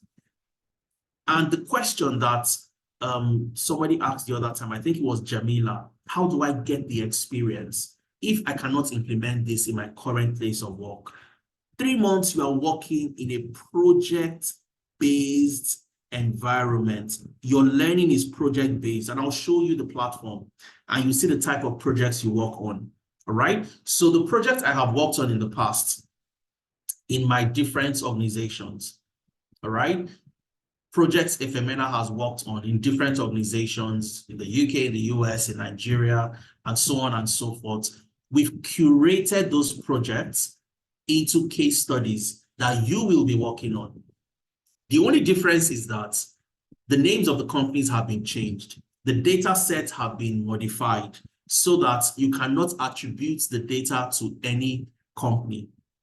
Okay, so you're working on the same projects I worked on the same project Efemena worked on. And that's how you gain the experience working on projects. Because recruiters would want to see, and you add that to your portfolio. So it's a project-based learning. And for 1 month, you also get to work on an internship. You join our free internship.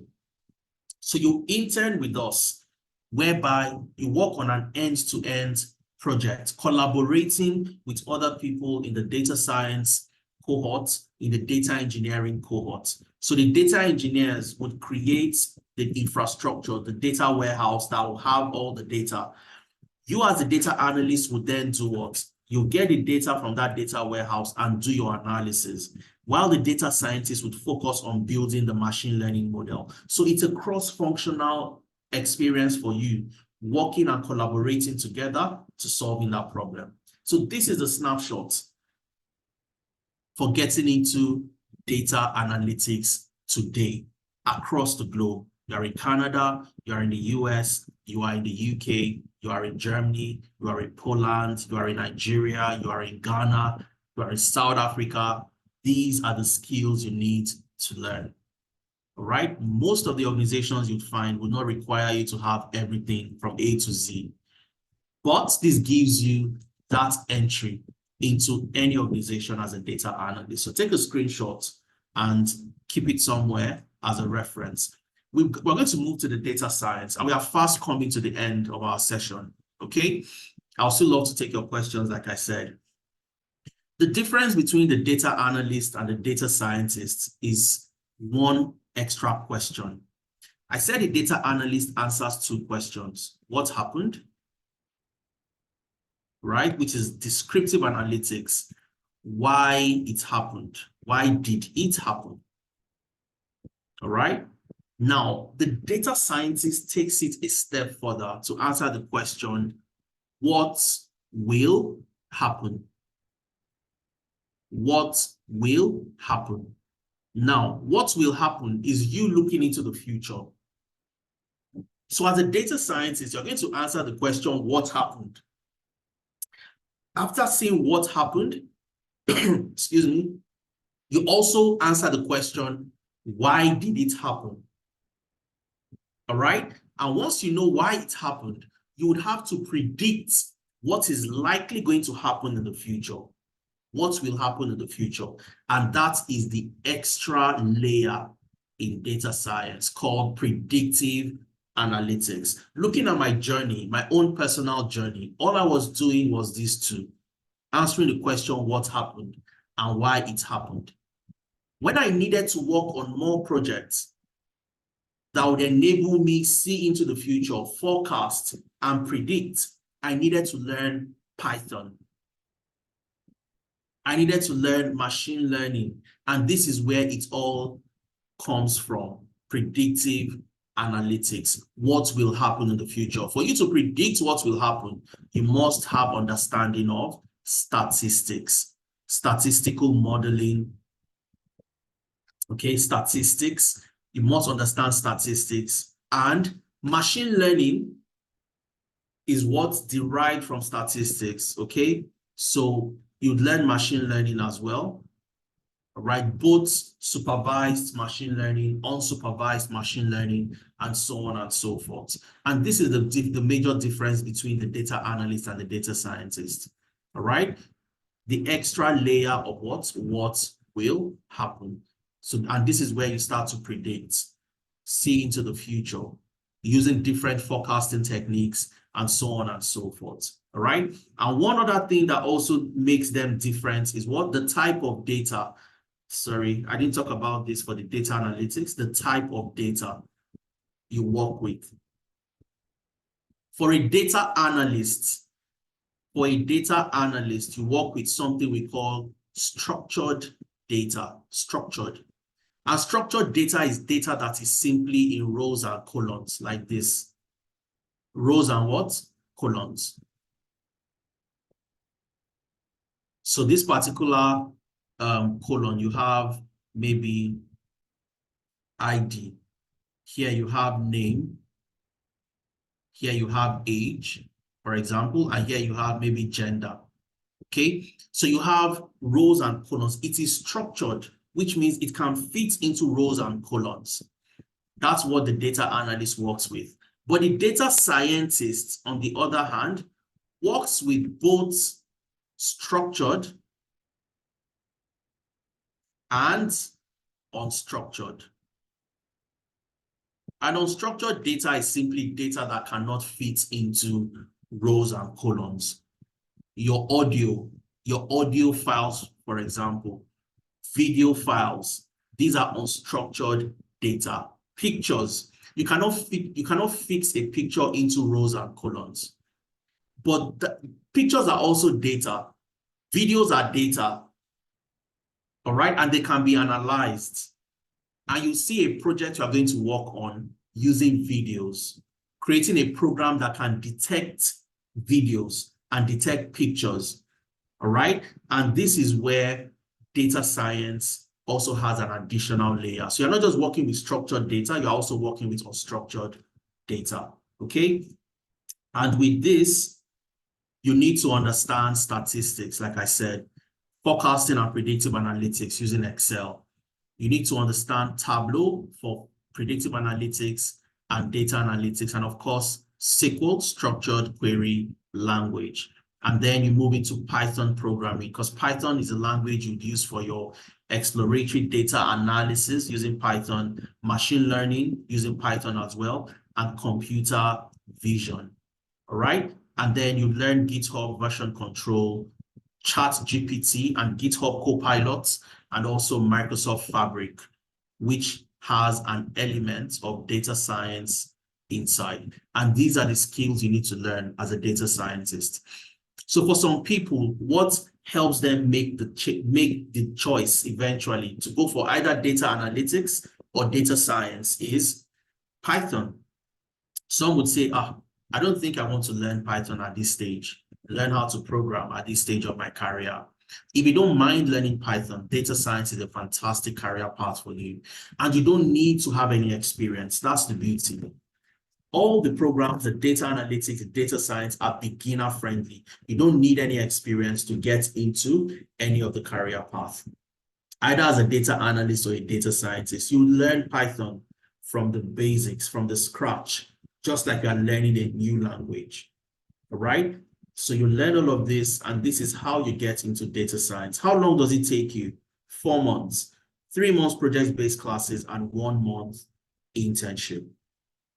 Internship where you get to work on projects. And for 3 months, you are learning predictive analytics, different techniques, and applying them to real life problems. So you build your experience like that, just like Jamila asked the question the other time. You'd work on a total of 25 projects that you add to your portfolio for the 2 programs. If you go for the data analytics or the data science. So you have some amazing projects where you work on Castro Technology Workplace, where you are helping the company to determine if they should implement new facilities or not for employees. Nestle Product Analytics, helping Nestle analyze to see where they have potential for opportunities and so on. Food delivery, business and logistic analysis, budget versus actual analysis, fraudulent bank transactions. So as a data analyst and as a data scientist, you determine. So for the data analyst, you'd determine the factors that lead to fraudulent transactions. All right. So what are the factors that lead to fraudulent transactions? You'd help that company analyze. And for the data scientist, you'd help to predict transactions that are likely fraudulent based on those factors. Okay. So you're going to work on this case study, the real life case study, employee attrition, analyzing data science salaries, employee time tracking, absenteeism analysis. We work for this airline, which is Redux Airline, helping them understand their pricing and how they can optimize that. You'd also work on a HR case study, charity, where you are helping the charity organization find donors that can help them get to the next level, doing analysis using SQL to see the donors that have the potential to donate a little bit more. So you're working on all these amazing projects, and there are so many much more. And for the computer vision that I talked about, this is what it looks like. You're going to build a program. You can see this lady here. You can see her moving her hand, and she created a program that can detect the fingers. Okay, so it's an object detection project. So we're going to build this, and this is a participant that built this, posted it on LinkedIn, and you can see what she's doing. They're also going to build something we call a pose detection program. All right, and these are your computer vision projects. So you can see it's detecting her pose. When she moves, it can detect your pose. So you ask the question, what is the use case? What is the application of this particular program? Now, when you can see my, we are all on Zoom, correct? You can only see me and the Analytics background. You cannot see anything else behind me, but behind me, there is a wall. Okay, behind me, there is also a chair. Behind me, I have a bag. I have this very little bag right beside me, but you cannot see them. Why can't you see it? Because Zoom has implemented a program that fades everything else out of the camera and only detects the person in front of the camera. And this is a real application of this particular type of program, which is object detection, pose detection, and so on. And you can see all the amazing people. You can see this gentleman as well, showing his hand detection program. You can see this guy dancing, his pose detection, and these are the things our participants have built. Okay, so you can see that you are also going to build yours when you work on your computer vision project. Okay, and these are the amazing things you're going to do as a data scientist. It is project-based. So there is evidence that you have built these things before. You are not talking in abstract. You are not learning in abstract. You are learning and also building real life projects. Okay. Now, what type of jobs can you apply to as a data analyst? You can apply to data analytics jobs as a data analyst, as a supply chain analyst, marketing analyst, business intelligence analyst, sales analyst, product analyst. And there are so many different roles that you find within the data analytics ecosystem. And for the data science, you can apply to jobs as a data scientist. And even as a data analyst, you can apply to some roles as a data analyst, roles that requires the skills that you have, because you would have learned some of the skills that a data analyst would also have. Okay, so if you see those roles and they match your skills, you can go ahead and apply.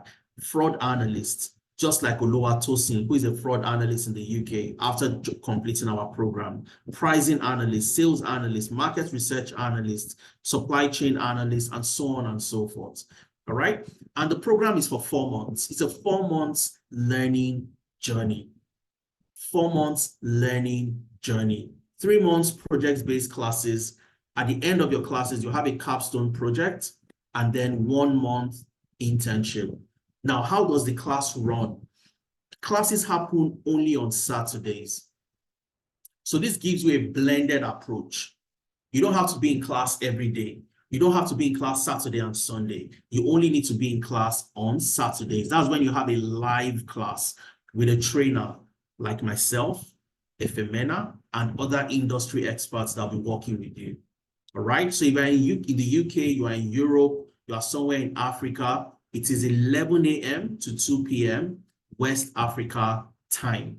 So you have a time that fits your zone. And if you are in the US or you are in Canada, your class will begin at 10 a.m. to 1 p.m. Alberta Mountain Time. Okay, which if you convert that to West Africa time is around 6 p.m. to 9 p.m. So for those in the US and in Canada or somewhere around the North American region, you have a time that fits your time zone. So you don't have to wake up at odd hours to join a class. So you have time depending on where you are. And for some people who are in Nigeria or in the UK and they want to join this evening class, it's fine. If that's the time that fits your own schedule, you have the opportunity to join. And on Sundays, you have something we call Watch Me Do It videos. So you receive videos on Sundays. So even when you don't have a live class on Sunday, you are still expected to watch those bite-sized videos, understand your concepts, and then you watch it at your own convenience. And then the following Saturday, you get to work on projects while in class with your trainer. All right. And some of the reasons why you should train with us, like I said, and this is where I start to wrap up. Last year alone, in 2023, we helped over 850 people transition into the tech ecosystem. So you have the opportunity to learn from the best in the business. You learn from the best in the business with the most comprehensive curriculum. And this is the difference between attending a training program whereby the owners of the company also have worked within the space. They have worked as data analysts, as data scientists, as data engineers, as BI engineers. They have the experience. So the curriculum is robust. You see ChatGPT for analytics. You see Microsoft Fabrics for analytics. And these are tools that you will not find anywhere else. A lot of the time when you see all these data analytics training out there, they start with Excel, they start with something else. You are starting with problem solving because that's the crux. That's the major objective of every data analyst, getting to understand how to solve problems. So your curriculum is up to date. You're working with the best, the cream of the cream of the crop, the best industry experts within the space. You have somebody like Mohammed who is going to work with you during interviews. And you heard what Ikmat said, working with Mohammed during our interview prep. And it was like he could see all the questions that they were going to ask her, and they worked on those questions, and that made the difference for her. All right? Blended learning approach. I talked about that already. You only attend classes, live classes on Saturdays, work on projects, And on Sundays, you have your Watch Me Do It videos. And of course, your additional employability services. And this is where we do our best work. All the years of experience, we bring it into this particular layer. And this is what gets you the job at the end of the day. Okay, and I'll talk about this in the next slide. And of course, you also get to join our internship program where you work on real life cases, real life case scenarios, and this gives you the experience that would convince any recruiter that you have the skills to get the job done, right? So what are the additional employability services that enables you get the job, that ensures that you know the right things to say, you get your foot into the door to apply and get into that interview? Number one is the level one. We work on your CV and you have a fit for purpose CV for every job application. So we help to review your CV. We show you how to tailor your CV and also how to do a job matching so that when you're applying to jobs subsequently, you're applying to jobs that you get the right type of outcome at the end of the day. So it is quality volume over just volume. So we're going to do that for you. LinkedIn optimization. If you don't have a LinkedIn profile, we help you create one. We show you how to create one. If you have a LinkedIn profile already, we'll show you how to optimize. And it's a practical session, 100% practical, not a presentation, not a lecture. It is practical, all right? Upwork optimization. Upwork is where I got most of my gigs. I got a lot of gigs while I was still in Nigeria, working for companies in the US on a project-based scenario whereby I could select the type of projects I wanted to work on. I did a lot on Upwork, and if you don't have an Upwork profile, we show you how to create one. If you have one already, we help you optimize your Upwork. Navigating the job market. This is where we show you what to do when it comes to job application, because a lot of people don't know the nuances, especially the nuances of job application, especially with regards to your specific region. You are in the UK, you want to get a job with the NHS. How do you get the NHS jobs? How do you apply? When you get, if you're in Canada, for example, and you've applied to certain jobs, you have an interview, how do you also know how to answer the questions or how to, find different ways to navigate questions like, do you have Canadian work experience? That could come up. And a lot of people use that as an excuse for why they don't get the job. But there are ways around that. You need to know the information on how to navigate from a student visa, a tier 4 student visa, to a tier 2 skilled worker visa. How do you get all those things? How do you apply to them? And that's where navigating the job market session comes in. And of course, job and interview prep. You have an interview, we prepare you for that interview. So you go in there and you get the right thing done. You say all the right things and you wow your interviewers. Recommendation and references. And this is where, when you get the offer, one thing that comes with the offer is what? References. They tell you to provide 3 references. And we would serve as a referee and provide you with references to help you land and keep that job. And we write the most compelling recommendations for you eventually, all right? The second level is where you have your mentorship every single week. I did not have a mentor when I was transitioning, myself and Efemena. So we were mentors, okay? We mentored each other. It was very tough because whenever we got stuck, nobody knew more than the other person. So we're all on the same level. And that's the difference for you. You have me as a mentor, you have Efemena as a mentor, and so many other professionals who would work with you as mentors. And your mentorship sessions happens every week, every Thursday. Every Thursday evening, you have your mentorship sessions. And the beauty is, even if you miss a mentorship session or you miss any class, all our sessions are recorded and they'll be on your platform. And all you have to do is go to the platform and you can always watch it over and over again, right? And on the job support, we provide that for you for 1 month. So you get a job, which happens sometimes. You get a job, you get a project that seems very tough for you and you need some support. So we would show you what you need to do, provide that support for you, and of course, also ensuring that we don't allow you breach any data privacy issues. So we work with you and ensure that for that 1 month, you can count on us to provide you with support so you have a soft landing on the job. And finally, the last level, which we started implementing in January, due to the partnerships we've been able to develop, and also all the work we do with you from your CV review and everything, is our promise to you. It culminates into one promise, which is guaranteed job interview 1 month after you complete your training with us. Right? And these are the 3 levels that you need to help you get the job. This is what has made us very successful as an organization, helping other people like us transition into tech. Because without your CV optimized, your LinkedIn, without knowing how to search and apply for opportunities, you don't have anybody to prepare you for interviews, no mentor to ask questions.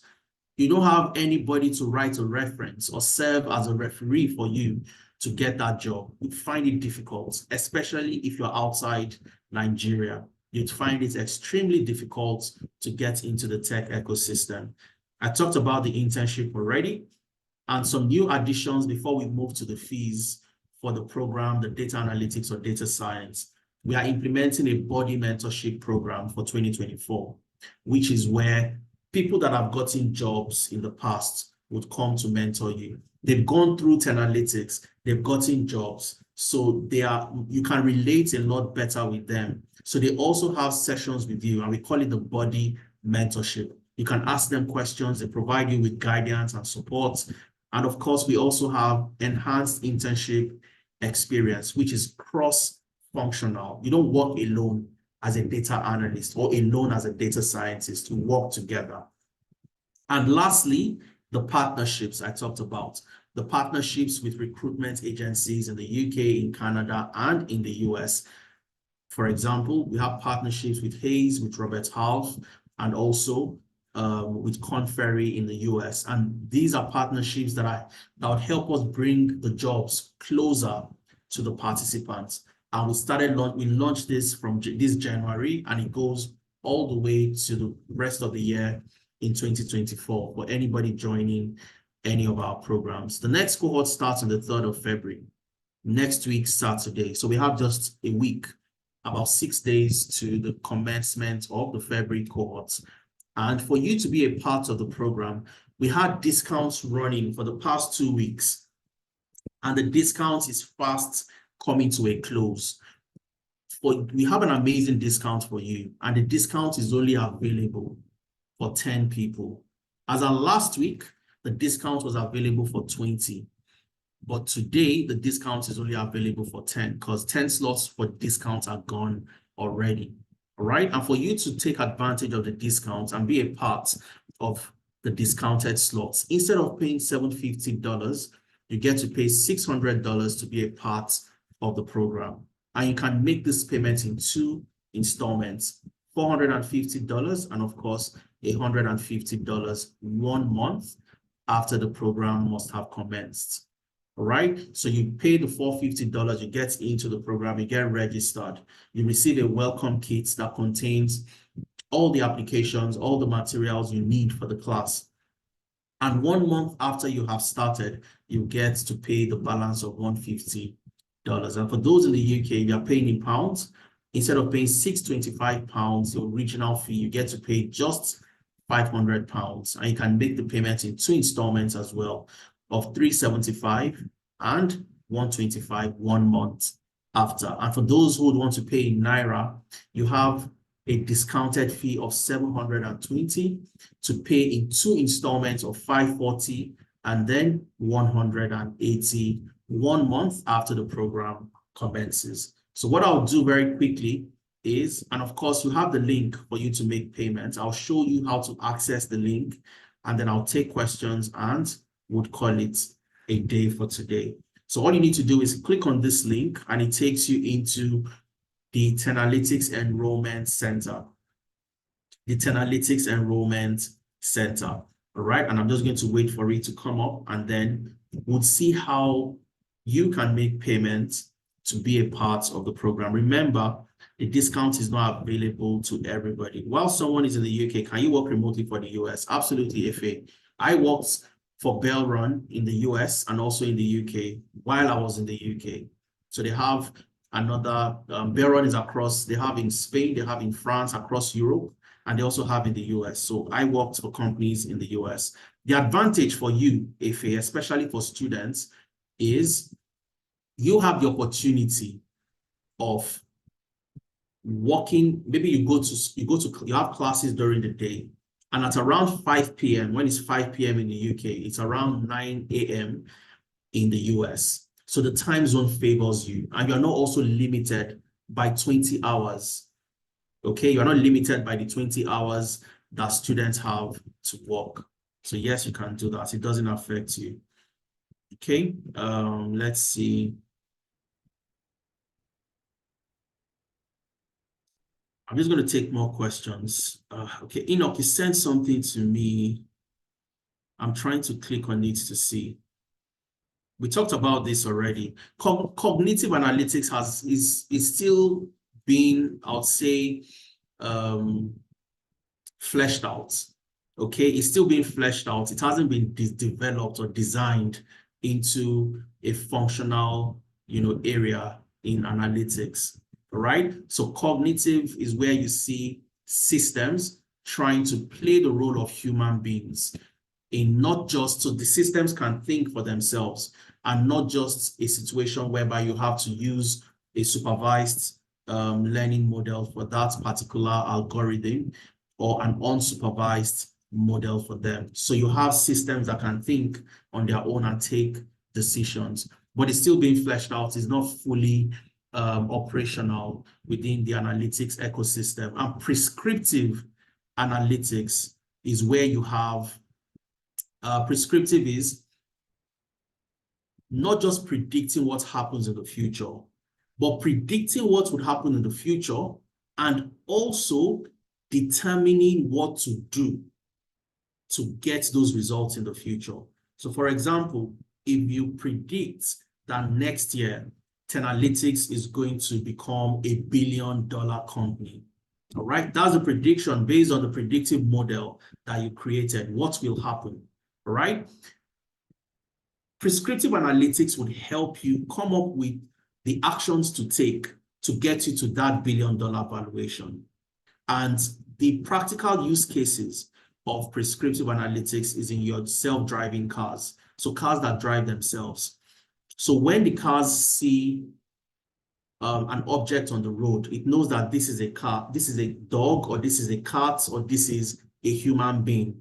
And the car knows that I should turn right or I should brake instead of hitting this human being.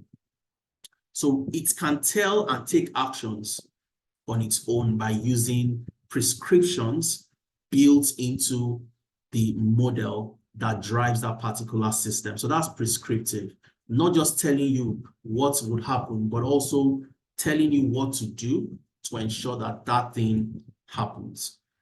All right. Okay, so I'm just, this is taking a while. Let me try the other browser and see if I can bring this up very quickly.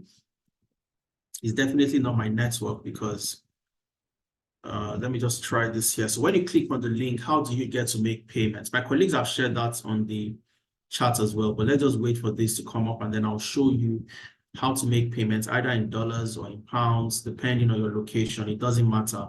All you have to do is you click on the link and it takes you into, it does the conversion for you. All right. So if you are paying in euros, you'll see the corresponding dollar value. Okay. So instead of paying $600, you are paying in euros, you'll see the conversion for you eventually. So while I wait for this to come up, I'm just quickly going to take you into the platform. All right, so I'll wait for that to come up. I'll take you into the classroom. So when you join the analytics class, what happens? How do you learn? How do you get your materials? What type of projects are you going to work on? Okay, so let's go into the data science program that started this January, on the 6th of January, the full stack data science. And you can see the two, EU and NA. So EU are for those who are in specific European region in Africa, in the UK, because you have similar time zone. And the NA is for North America. So you're in Canada, you're in the US, and so on. But let's check one of these classes and let's see. Okay. So I go into this classroom and let's see what they have done and what they've been doing and how they've been learning in class. All right. So one of the first things you see is you have your job application tracker, because getting jobs is the most important thing to us. So you must track your job applications. Okay, so how many jobs are you putting in? So we have a tracker that we deploy to every participant to apply to jobs. Okay, you have your statistics live class, body mentorship sessions, drop-in session. I'll talk about all these things, okay? But let's go to the very beginning, all right? And your very beginning, when I tell you that your classes are, beginner friendly, your very first class is an introductory session, okay? Introductory session. So you just get to understand certain concepts of data science. You're not building anything in your first class. So let's look at the slide, for example, and you see what I'm talking about. So you see that the very first things you do as a data scientist involves the use of what? Understanding what data is. So you can see your facilitators, a Femena, SL Genna, Edidiong, and the very first things you'd understand is what? What is data? That's where you start from. So what is data? If you don't even know what data is, you start from there. And then you move into facts, statistics, references, understanding the cycle that data goes into. Why is data relevant? How organizations generate data? How was 2023 with regards to data generation and so on? So you get to learn all these things, which is the fundamental before you even move into the main technical areas. And this is where it becomes very, very interesting. So your very first class is your Watch Me Do It video, okay? And here you are learning Excel, watching the Watch Me Do It. So let's look at a couple of the videos and you get to understand. The very first thing you watch is what? Overview of Excel. Introduction to Microsoft Excel. Cell referencing, and you have some other materials. And this is how you start. And then you have a live class. Of course, you have your drop-in session. Let me talk about the drop-in session for 1 minute. Drop-in sessions are designed for people that missed the class on Saturday, the live class, or for people that attended the live class but missed one or two things. You don't understand, or you try to implement one or two things and you cannot get it right. The drop-in session happens during the week, usually on Wednesdays in the evening, whereby you and your trainer or you and a data coach would work together hand in hand in helping you solve the specific problem that you have. So you don't take that problem into a new class, right? And of course, you have your mentorship session. You have data cleaning with Excel. This is a live class. And let me show you what the project-based learning looks like. So if I go to the material, okay, you would see that we are not just learning data cleaning for the fun of it. You are learning data cleaning and solving a problem of data cleaning in an organization, okay? You would learn data cleaning and solve a problem for Vector Incorporated. Remember, I talked about the fact that all your sessions are case study based. And these case studies are case studies that myself have experienced working as a data analyst and data scientist, Femena the same, and other industry experts that you'll be working with. So we come up with this case study. So you get to do the things that we did when working in that capacity. All right. So that's one project you'd work on during your Excel class. You have your week 2 drop-in session. You have mentorship, and all these things are recorded in case you miss it. So you can see me during the mentorship session. All right. Let me just click on this and you get to see what we did. So during this mentorship session, myself and Femena, like I said, every Thursday, you have me, you have Femena, and then we work with you to answer your questions, where your challenges are, and so on and so forth.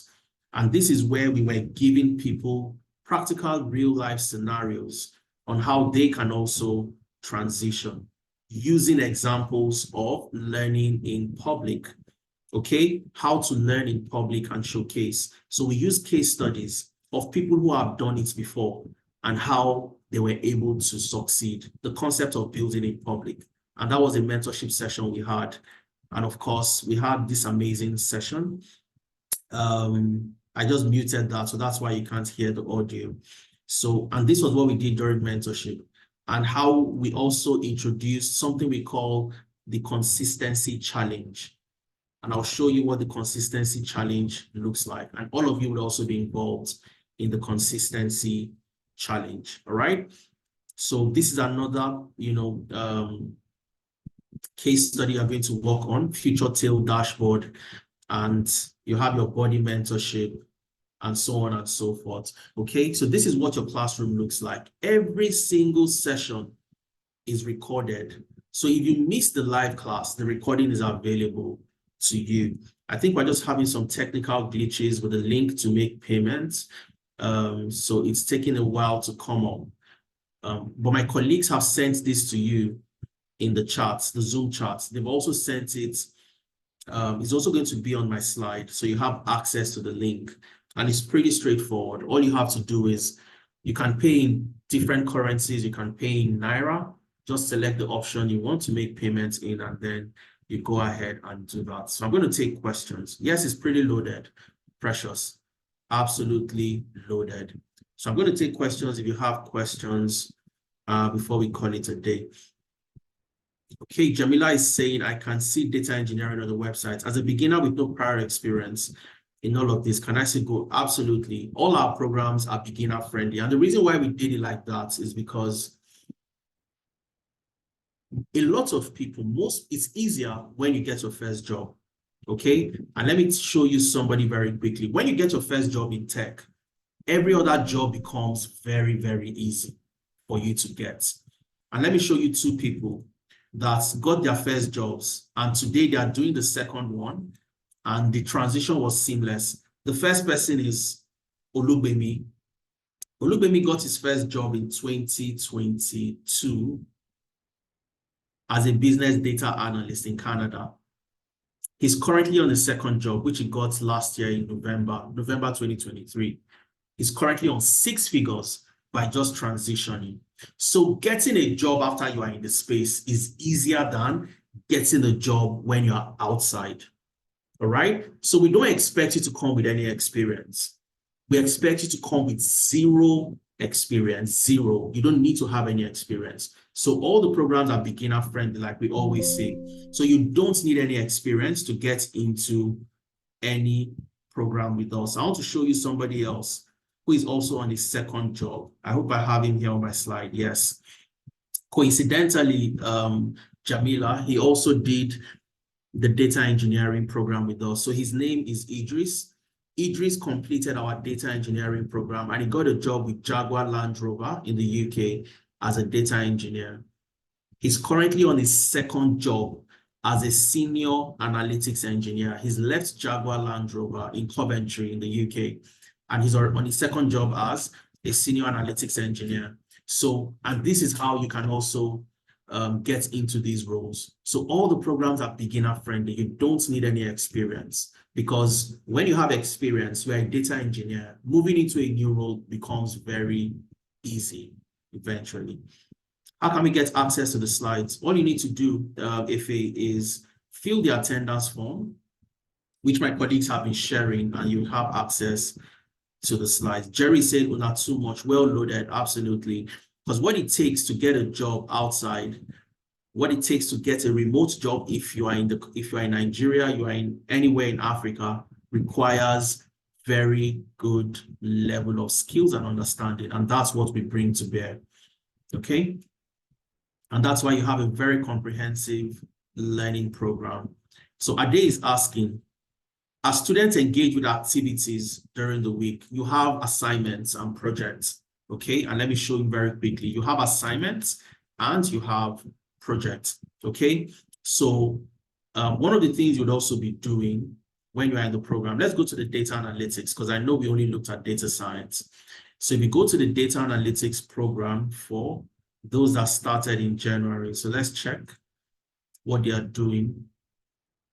So you have task assignments that you have to work on during the program, and this keeps you engaged to ensure that you don't lose the skills you are learning. You keep on practicing. You can see the 90 days consistency project. Okay, you have a group list. The group list is where you have your group members. So you work together in groups in solving your group related projects. This is where you book an interview session. You have an interview. All you need to do is come to your platform, click on the link, and it takes you into a Calendly. All right. So let's assume I want to book an interview. All I need to do is come to the Calendly, select a date, and then I can book my interview. All right. So that's how you book your interviews. And if for any reason you have an interview, and you can see here, there is no available date again in January. Perhaps people have booked all the available slots. All you need to do is send a message. Okay, is send a message to your class coordinator and they'll work out something for you. All right, so let's go to let's see some of the things that they have done in this particular class. Again, data analytics, you start with problem solving. You have your Watch Me Do It mentorship. You have your first Excel class, your Watch Me Doing videos, mentorship sessions, your second Excel class. You have drop-in sessions, body mentorship, and then you have Excel live class. And once you are done with this, you also get to work on your Excel capstone project. So the capstone project on Excel, once you are done with Excel, immediately you get to work on your capstone project, okay, where you implement the things you've done. So you are given 2 weeks to complete the project. So if you decide to work on it during the week or during the weekend, it's up to you. But you have 2 weeks and then you get to submit your capstone project, okay? And then you move into Power BI.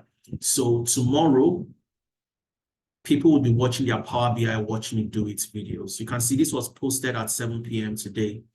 So on Sunday, which you don't have a live class in data analytics and data science, but data analytics, they'll be watching their Power BI Watch Me Do It videos.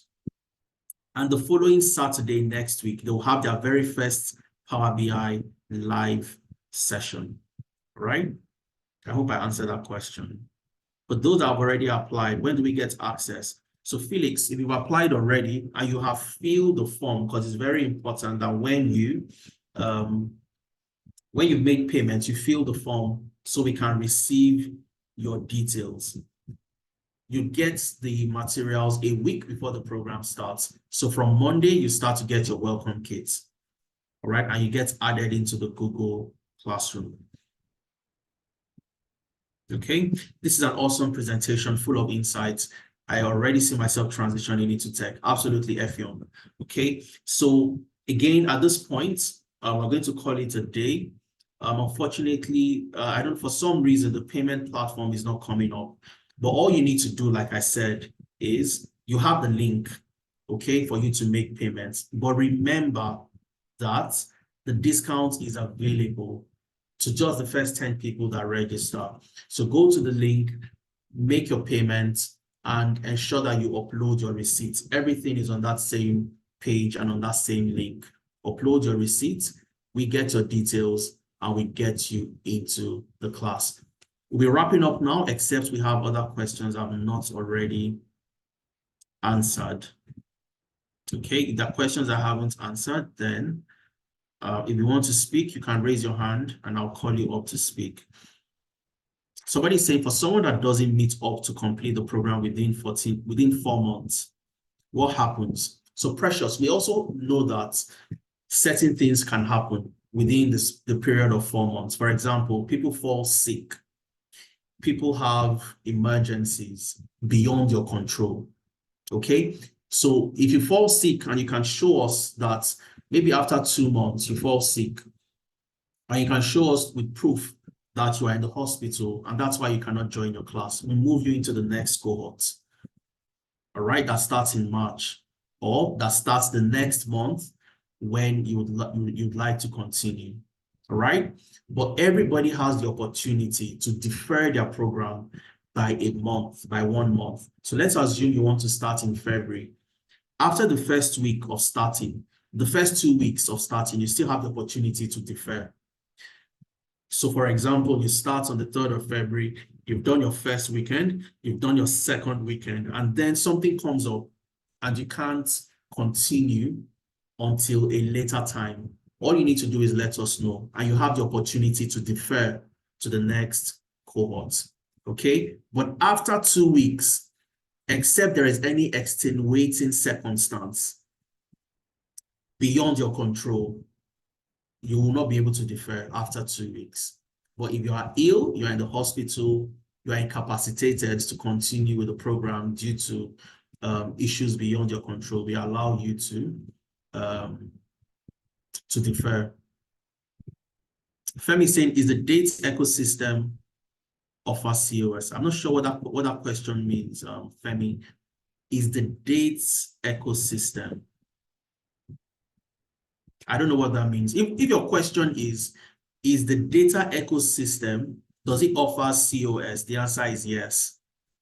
All right. As a data, and these are evidence, Femi. This is ICMAT. ICMAT completed data analytics, and she got the COS, Certificate of Sponsorship, from the NHS. And today she's on a Tier 2 skilled worker visa, right, as a data analyst. So you get a COS as a data analyst, as a data scientist, and you get to work remotely, either remotely or you get to work hybrid, depending. Most of the time you can negotiate if you want to work remotely or hybrid. For somebody whose job falls on any day of the week, which means availability on Saturday is not guaranteed, what can be done to assist the person? Ololade, I think I talked about that already. So as long as you're not missing every Saturday, because if you are going to miss every single Saturday, I'll tell you not to bother registering because you're going to struggle, okay? But if you miss 1 Saturday in a month or 2 Saturdays in a month, you don't have a problem. All you have to do is ensure that you go into your classroom, which is this classroom. So this is Excel Live Class 1. This is the class recording. It's available to you. You can watch it 20 times if you want. You can download it into your computer, Ololade, right? You have the class material, which is the slide that was used in class. You have access to it. So all the things, all the data set, the materials, you have access to them. And all you have to do is watch the recording, look at the materials, try to replicate what was done in class. And if you cannot do it, you have a challenge, all you need to do is join this session we call drop-in session that happens during the week. The drop-in session, you can see Microsoft Excel drop-in session 1, drop-in session 2. So the drop-in sessions are designed for people like you, Ololade, so that you'd have a one-to-one interaction with your trainer or your data coach. And those areas you found challenging in the recording, you'd have somebody to walk you through that, okay? So you're not stuck at any point in time.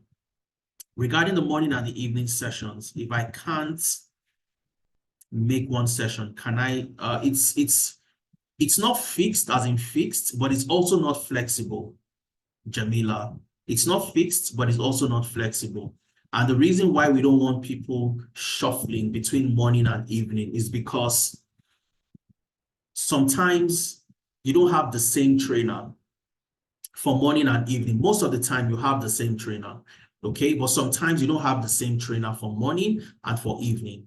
So if you have different trainers, you'll get yourself a little bit confused because in the morning, you stopped at a particular point and you join the next class in the evening and they have gone beyond that point, okay? So you could get things a little bit mixed up if you have to move. But what we've seen happen is people joining the program from Nigeria, they register, they join the morning classes, but then they move to Canada or they move to the UK or to the US and they want to change the schedule. So you can change from morning to evening, okay, and remain in the evening, but not that you change from morning to evening. Next week you move to morning again. The following week you move to the evening. So you can get yourself confused eventually.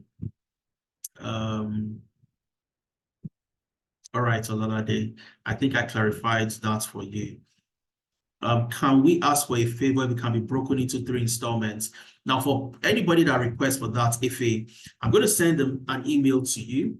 Send an email to nene@10analytics.io. Okay, nene@10analytics.io. All right, so if you just send a message to Nene, tell her you were in a Adaiza's masterclass, you requested for 3 installments, and this is the plan.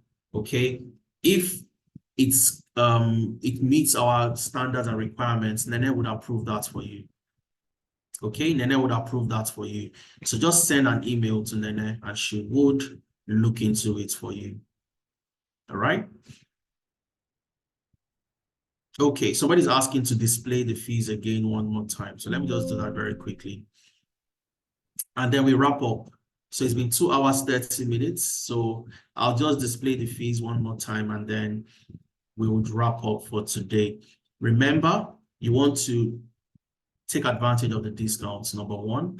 Number 2, if you have a colleague, you have a friend, you have a brother, a sister that you think can benefit from this, share it with them. Another set of amazing professionals will start their journey next week, Saturday. The very first cohort started on the 6th of January. We had people who started 6th of January, over 200 people. We are looking to have another set of amazing professionals starting in February, the 3rd of February. And we have cohorts running every single month. The only difference is that this discount is not going to be available every month. Okay, so this is the full amount, and these are the discounted fees you can take advantage of today.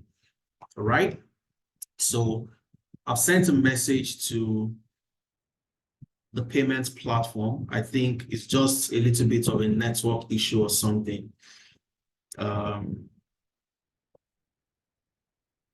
Okay, so maybe it's the browser. From the messages I can see. So let me just try with a different browser and see if it comes up this time around. But if not, we'll just give it a while, and then I would advise that you try it again one more time. So let me try a different browser and see if it comes up.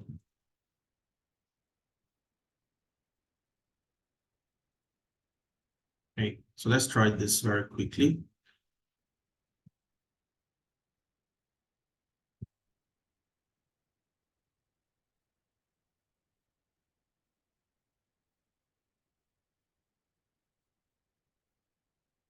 Okay, so how do I ensure I get a discount?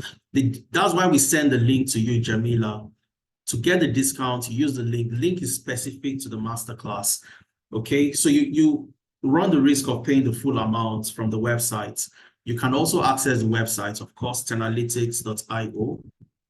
Okay, 10analytics.io, you access our website, but we use the enrollment link to track the discounts and people that will be taking advantage of the discounts. Okay, so this is the website. You can also make payments on the website, but you might just be paying the full amounts, and that's why we use the 10analytics enrollment link, which my colleagues have shared with you.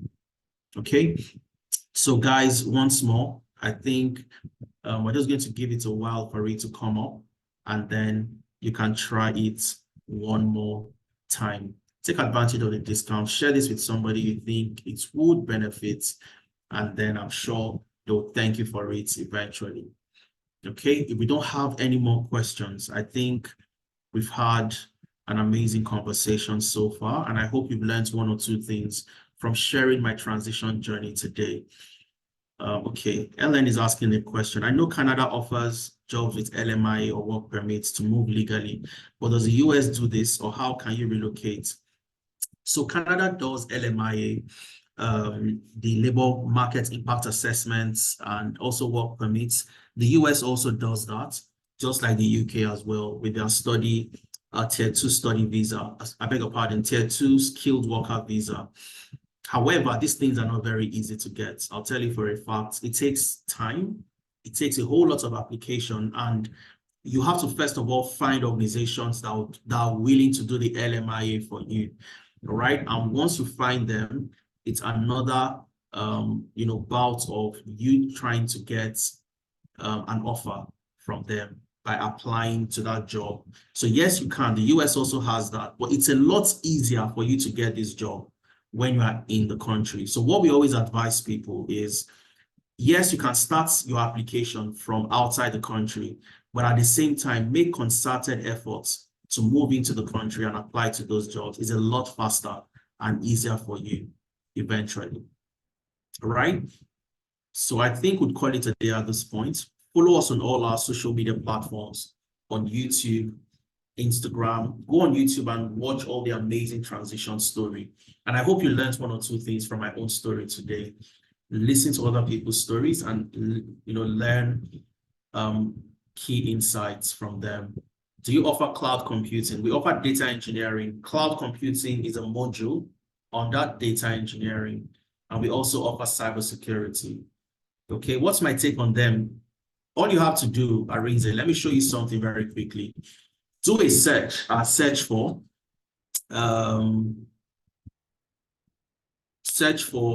shortage occupations, shortage occupation list in the UK. All right, go to that website, Arinze. Let me share my screen one more time, and that's all you need to do. Okay, so Arinze, how do you find out? Come here, especially if you're in the UK, all right? And you start to check the codes. So the code you want to take note of as a data analyst and data scientist is the codes 2135 and 2136. 2135 and 2136, very important. Also, if you look, the one for 2135, 2136. Cloud computing is also 2136. Okay, 2136 is also part of cloud computing. That's with regards to the job code. So any job you see in this shortage occupation, what it simply means is these are jobs that are in high demand. And if you have this, you get an offer from any job that falls into any of these codes, you get extra 20 points in you getting your tier 2 visa. All right. So, and all you need to do as well is if you come to the ONS occupation tool over here, you click on this and just do a very quick search. Okay. You click on the tool and then you do a very quick search. Just wait for it to come up. All right, so you do a quick search here for cyber, or let's check for data engineering first of all.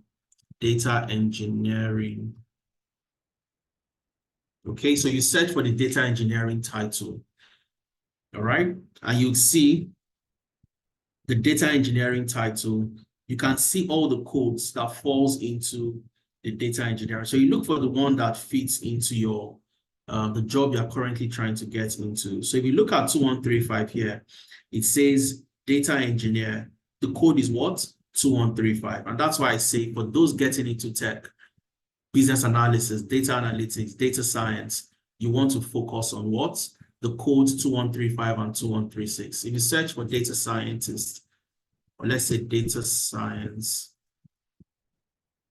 okay, or data scientist, one of the two, you'd also see data scientist computing is also under the code 2135, right? 2135. So any role you find in this shortage occupation, what it means is you get additional 20 points when applying for a skilled worker visa, all right? If you get any job, any offer from any of these roles that has these codes, you get additional 20 points. And all you need to get a tier 2 skilled worker visa is 70 points. And all what you need to do, there is a whole session that will teach you on applying to jobs in the UK. So number one, Arinze, what you want to do is you want to ensure that the company you are applying to is licensed to give you COS. Not all companies can give you certificates of sponsorship.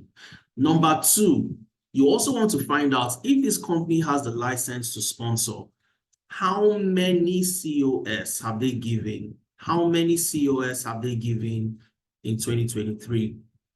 You want to know this, and we show you how to check. It's data that is available, so we show you how to check.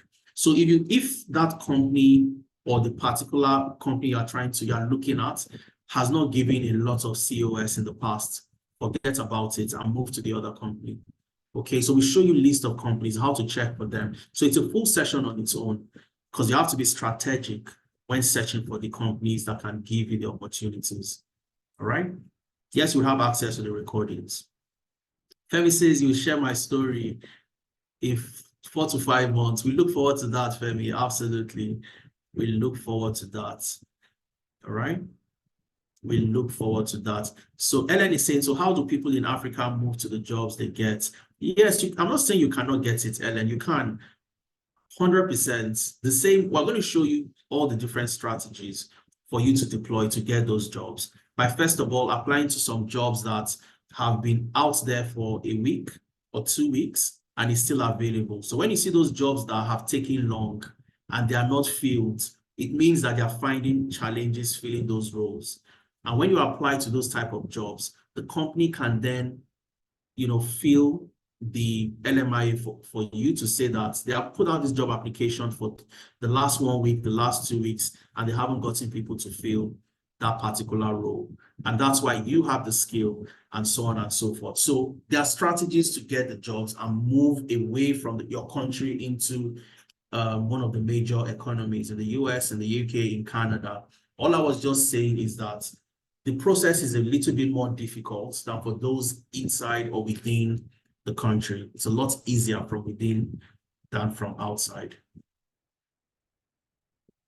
All right, so we're going to call it a day at this point. Thank you very much. Have a wonderful Saturday and enjoy your Sunday. And I hope you have an amazing weekend. Send this to somebody, recommend analytics to somebody. You'll just be doing that person a very fantastic service in 2024.